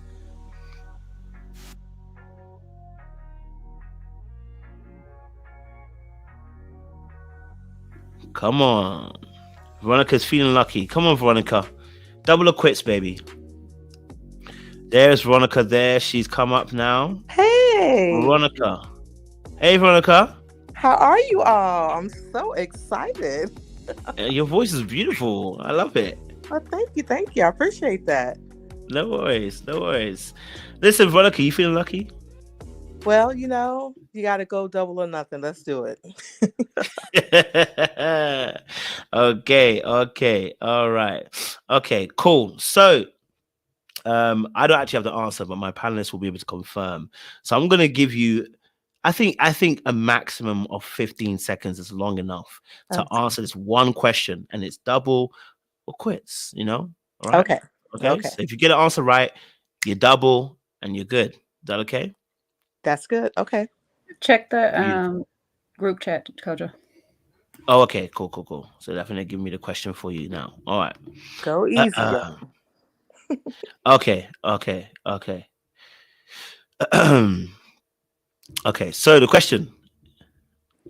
Jay, is that the question you put in the chat? I just want to make sure there's a question you're saying, yeah? Can I say that question? Yeah, that's the one in the group chat. And if you want to make it, the second part is in our IG chat.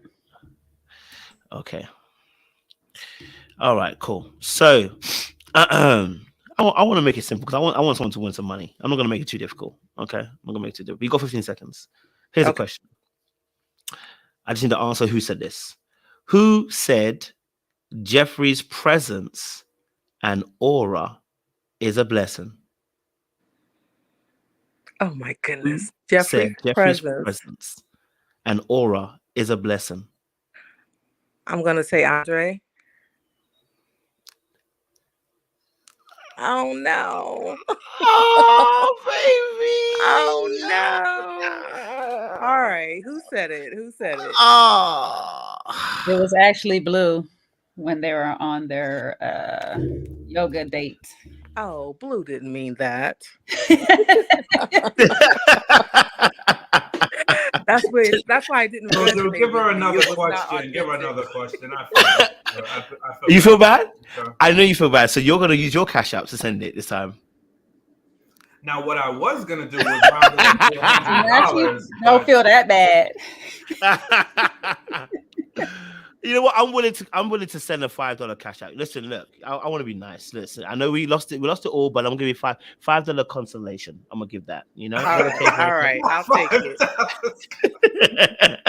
Yes, I feel that's fair. I'm being nice. What? No, you lost. You can't give her 20. No, you can't give her 20. You lost, unfortunately. At least I shouldn't even give 5. I shouldn't even give 5, but I feel good enough to feel 5. Yeah, because the game is double or quits. Listen, I don't hate to sound mean, but when you go up on all or nothing, Corey says gonna send 10. I'll double Corey's 10. I mean, I'll match Corey, and then you do 5. So we'll get you at least 25 for coming up here, Veronica, because this. Wow. This is crazy. That's lovely. You guys are the best. Thank you so much. Thank you, Veronica. Make sure you send us a cash out, Veronica. Please follow me on Instagram because clearly is, he's deplorable. All right. If I could just take I'll take a follow. If I could just take a quick liberty, since I happen to be on, just to echo you all's comments earlier about women and men, especially Black women and men, having a platform and an opportunity to really discuss deep issues and really discuss it in detail. I love what you all do. I'm a bit older than you all, but I learned so much, and I'm glad that you all are doing what you're doing. Keep it up, and just keep up the great work. That's it. Thank you, man. I appreciate it, Veronica. Bless you. Excellent. Thank you so much. Hopefully we'll see you up on the panel one day. Yeah? You know what? I would love that. Yes, I definitely have an opinion. Yes. And you don't sound. You sound young as a spring chicken. So don't be talking about your age. Well, I do hydrate and moisturize, so Oh, not the vocals. We need that hydrated energy left. Yeah. Let's go left.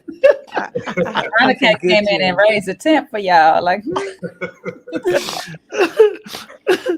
Oh, gracious. If Veronica, if you could just put your cash app in the chat so we know where to send it for you. Okay, thank you so much. Appreciate it, babe. Thank you for coming up. You all have a great night. You too. You too, Veronica. Bye. Bye-bye. Well, listen, look, someone hasn't won this whole 40. So, I'm still willing to dangle out this 40 out here. So if we have another question to someone, you know what I mean? We're gonna have another question for someone because I feel like someone should win this $40. It's not nice that the $40 that has been saved up by the other panelists. I mean, not other panelists, but other people in the chat who haven't taken it over the time. So we're gonna ask another question. Okay. I got another question for you guys. Another question for you guys. You know what I mean? Got another question here. So the question is okay,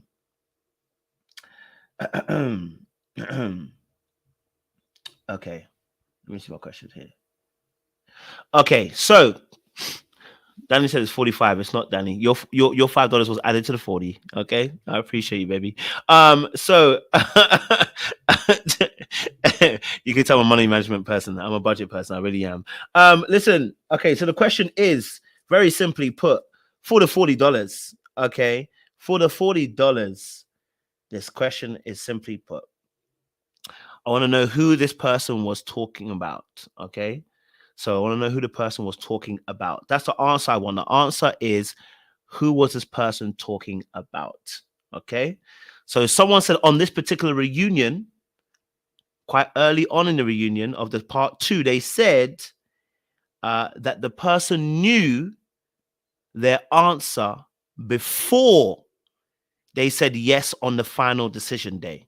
They already knew they weren't going to be with them before the final decision day. All right. So I want the answers, who that person was talking about. Who were they talking about? They mentioned it earlier on the reunion. Said, listen, you already knew your answer before. Okay, we've got some answers in there. Okay, I think the fastest person I've got is J.V. Vickers. If I'm correct. Have I got that correct, Dre? Dre's a very tricky answer, Dre's a tricky answer because we already have a Dre. I can't accept that. I'm sorry, I can't. Jay Vickers, I would want to, but I realize we have a Dre on the show as well. So Jay Vickers, I'm really sorry. I can't use your answer. Raina is the first person I have. That is heart-wrenching. That is, that is heart-wrenching. You missed it by an A and N. But we have a Dre on the show. So I do apologize, Jay Vickers, for calling your name out like this in positivity and then having to bring negativity to it. Okay. Raina is the person who answered it first. It was on Dre that the person was talking about. Now, Raina, I hope I'm saying your name right. Rena, I'm not sure if I'm saying it correctly. The question is, are you willing to double or quit it? That's the question. Or are you willing to go home tonight? You know what I'm saying? You can end this life for all of us and say you're going to take this money and go home, but you could add a few extra minutes by saying you want to double or quit it. Are you feeling lucky tonight? That's the question we're asking. Are you feeling lucky tonight? Let me know. Are you feeling lucky tonight? Are you feeling lucky tonight? Guys, your screen of who you see first is not who I see first. I'm so sorry. I know some of you are saying Jessica came first. Jessica's not on my screen first. Okay. I don't see Jessica. Okay. So I appreciate the fact it looks like that, but on my screen, that's not how I look. Okay. All right. So Rena, are you looking to double or quit? She says you'll take it. Okay. I respect it. Rena says she's gonna take it. She said, I'm gonna take my $40. I'm gonna go home and I'm gonna spend my money. Okay. So Rena, make sure you send me your Cash App and we'll send you $40. You can go home and spend it however you like. Okay. Someone said, why did I pronounce a name like that? I don't know, because that's how it looks like. Is it not the right pronunciation? Panelists, is it the wrong way I'm pronouncing it? Is it Raina? How do you pronounce it? Rena? I don't know how to pronounce his name. You know me, I'll be killing people's names. So like I'll pronounce my own name wrong if I had a chance, But if you can send us your Cash App, send it to me on here, or if you don't feel comfortable, you can send it to me on email, littleblackbird91@gmail.com, or you can send it to my inbox or DM me as well. All right, you can send it there as well. You can send it to me. Someone said rain. That's is rain. Is it? Okay. Apparently it's Rainer. Hey, you know, Rainer. Thank you. My British accent won't allow me to get it through. Rainer. All right, cool. Yeah, if you can send me your cash app, we would send you the money through as well. Natasha said we should do another question for $20. Oh, my bank manager's kind of saying that the account is looking a bit, you know what I mean? We've just scapegoat with $45 given away already. It's looking a bit tight already this season. I don't know. There's not been enough tithe and offerings have come into the barn house to release another $20 onto you guys. But you know what? Since the Lord has been good to me and I'm anticipating more goodness, I will do one more question. Okay, I will do one more question because my panelists are looking at me like I am a snack and not in a good way. Okay, so I'm gonna ask a question. One more question for you guys. Okay, one more question. Okay, here is the last question, guys. There will not be a double or quick this one, so it would be a straight $20 because I can't afford the rest of the 20. I need to buy myself a coffee and cake later. All right, so the last question is okay. The last question is. And it's the fastest one to the buzzer. It's gonna be a real simple one because we've been talking about it all day today. The fastest person on the buzzer. Who said that they didn't handle their partner correctly? Very simple. Who said they didn't handle their partner correctly? Talk to me. Now, Jay, you heard the question before anyone else.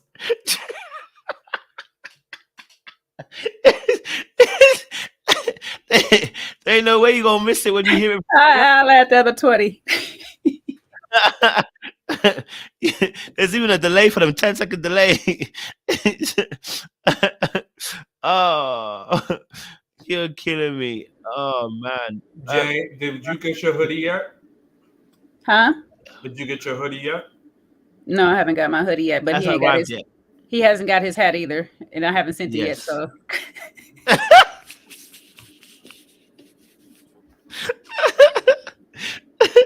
don't worry, yours are coming. Sean, you haven't sent me your address yet.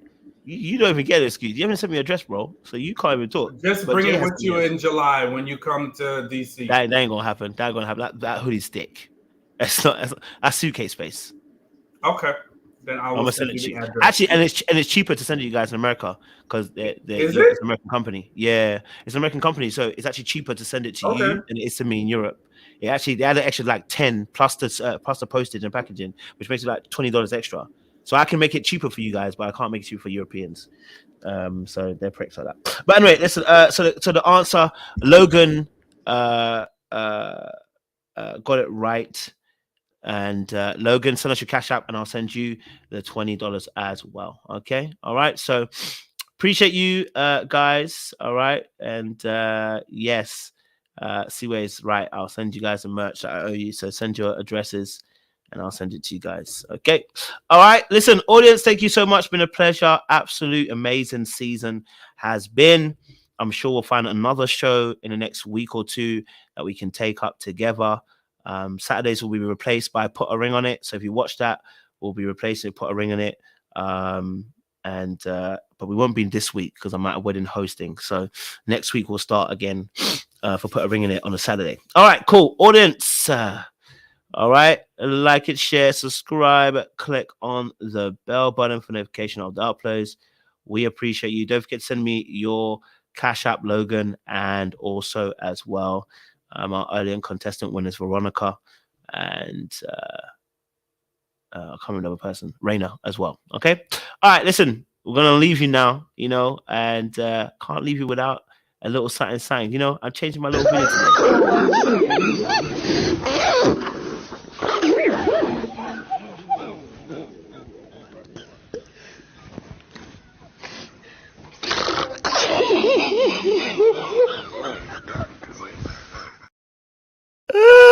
Sorry, that clip just kills me. I don't know why, but it absolutely rips. Yo, I was thinking it was a debate between this clip and the one. I wasn't sure if I was allowed to play it. That one, have you not seen the one with? Let's review the other one backstage because this one ain't it. This one ain't it. This ain't it, bro. I'm sorry. I can't support you. I don't know what the hell that is. It looks like Precious in the corner crying, laughing. I don't get the context, so I think we need to put a poll up. Yo, it was between this clip and the other one. I was like, I don't know if I could play the other one. I don't know if you've ever seen the clip where I know it sounds really bad, but the father and the son, where unfortunately the school shooting, and the dad starts not laughing, but it looks like he's laughing. It's been killing me for time. Anyway, we'll just cross that after. And then listen, guys, before I say that, I should say, let me get off it because I feel myself going left. I don't want to get cancelled. I appreciate, much love and appreciation. Let me play the original clip. I've been told to focus and play the original clip. Shout out to Jamie Foxx. You know what I mean? I'm from around the way. I'm leaving with something. I appreciate you guys. Stay locked, stay loaded. And for Morgan, hey. Wrong one. Not on my watch. Not on my watch. Yeah, that one clip is for JR too. The way JR was taking them down, he was smacking everybody earlier. That was the wrong clip, guys. I'm so sorry. That was the wrong clip, guys. I appreciate y'all. We fall down, but we get back up again. And We back do. up again. I appreciate you lot. Blessings.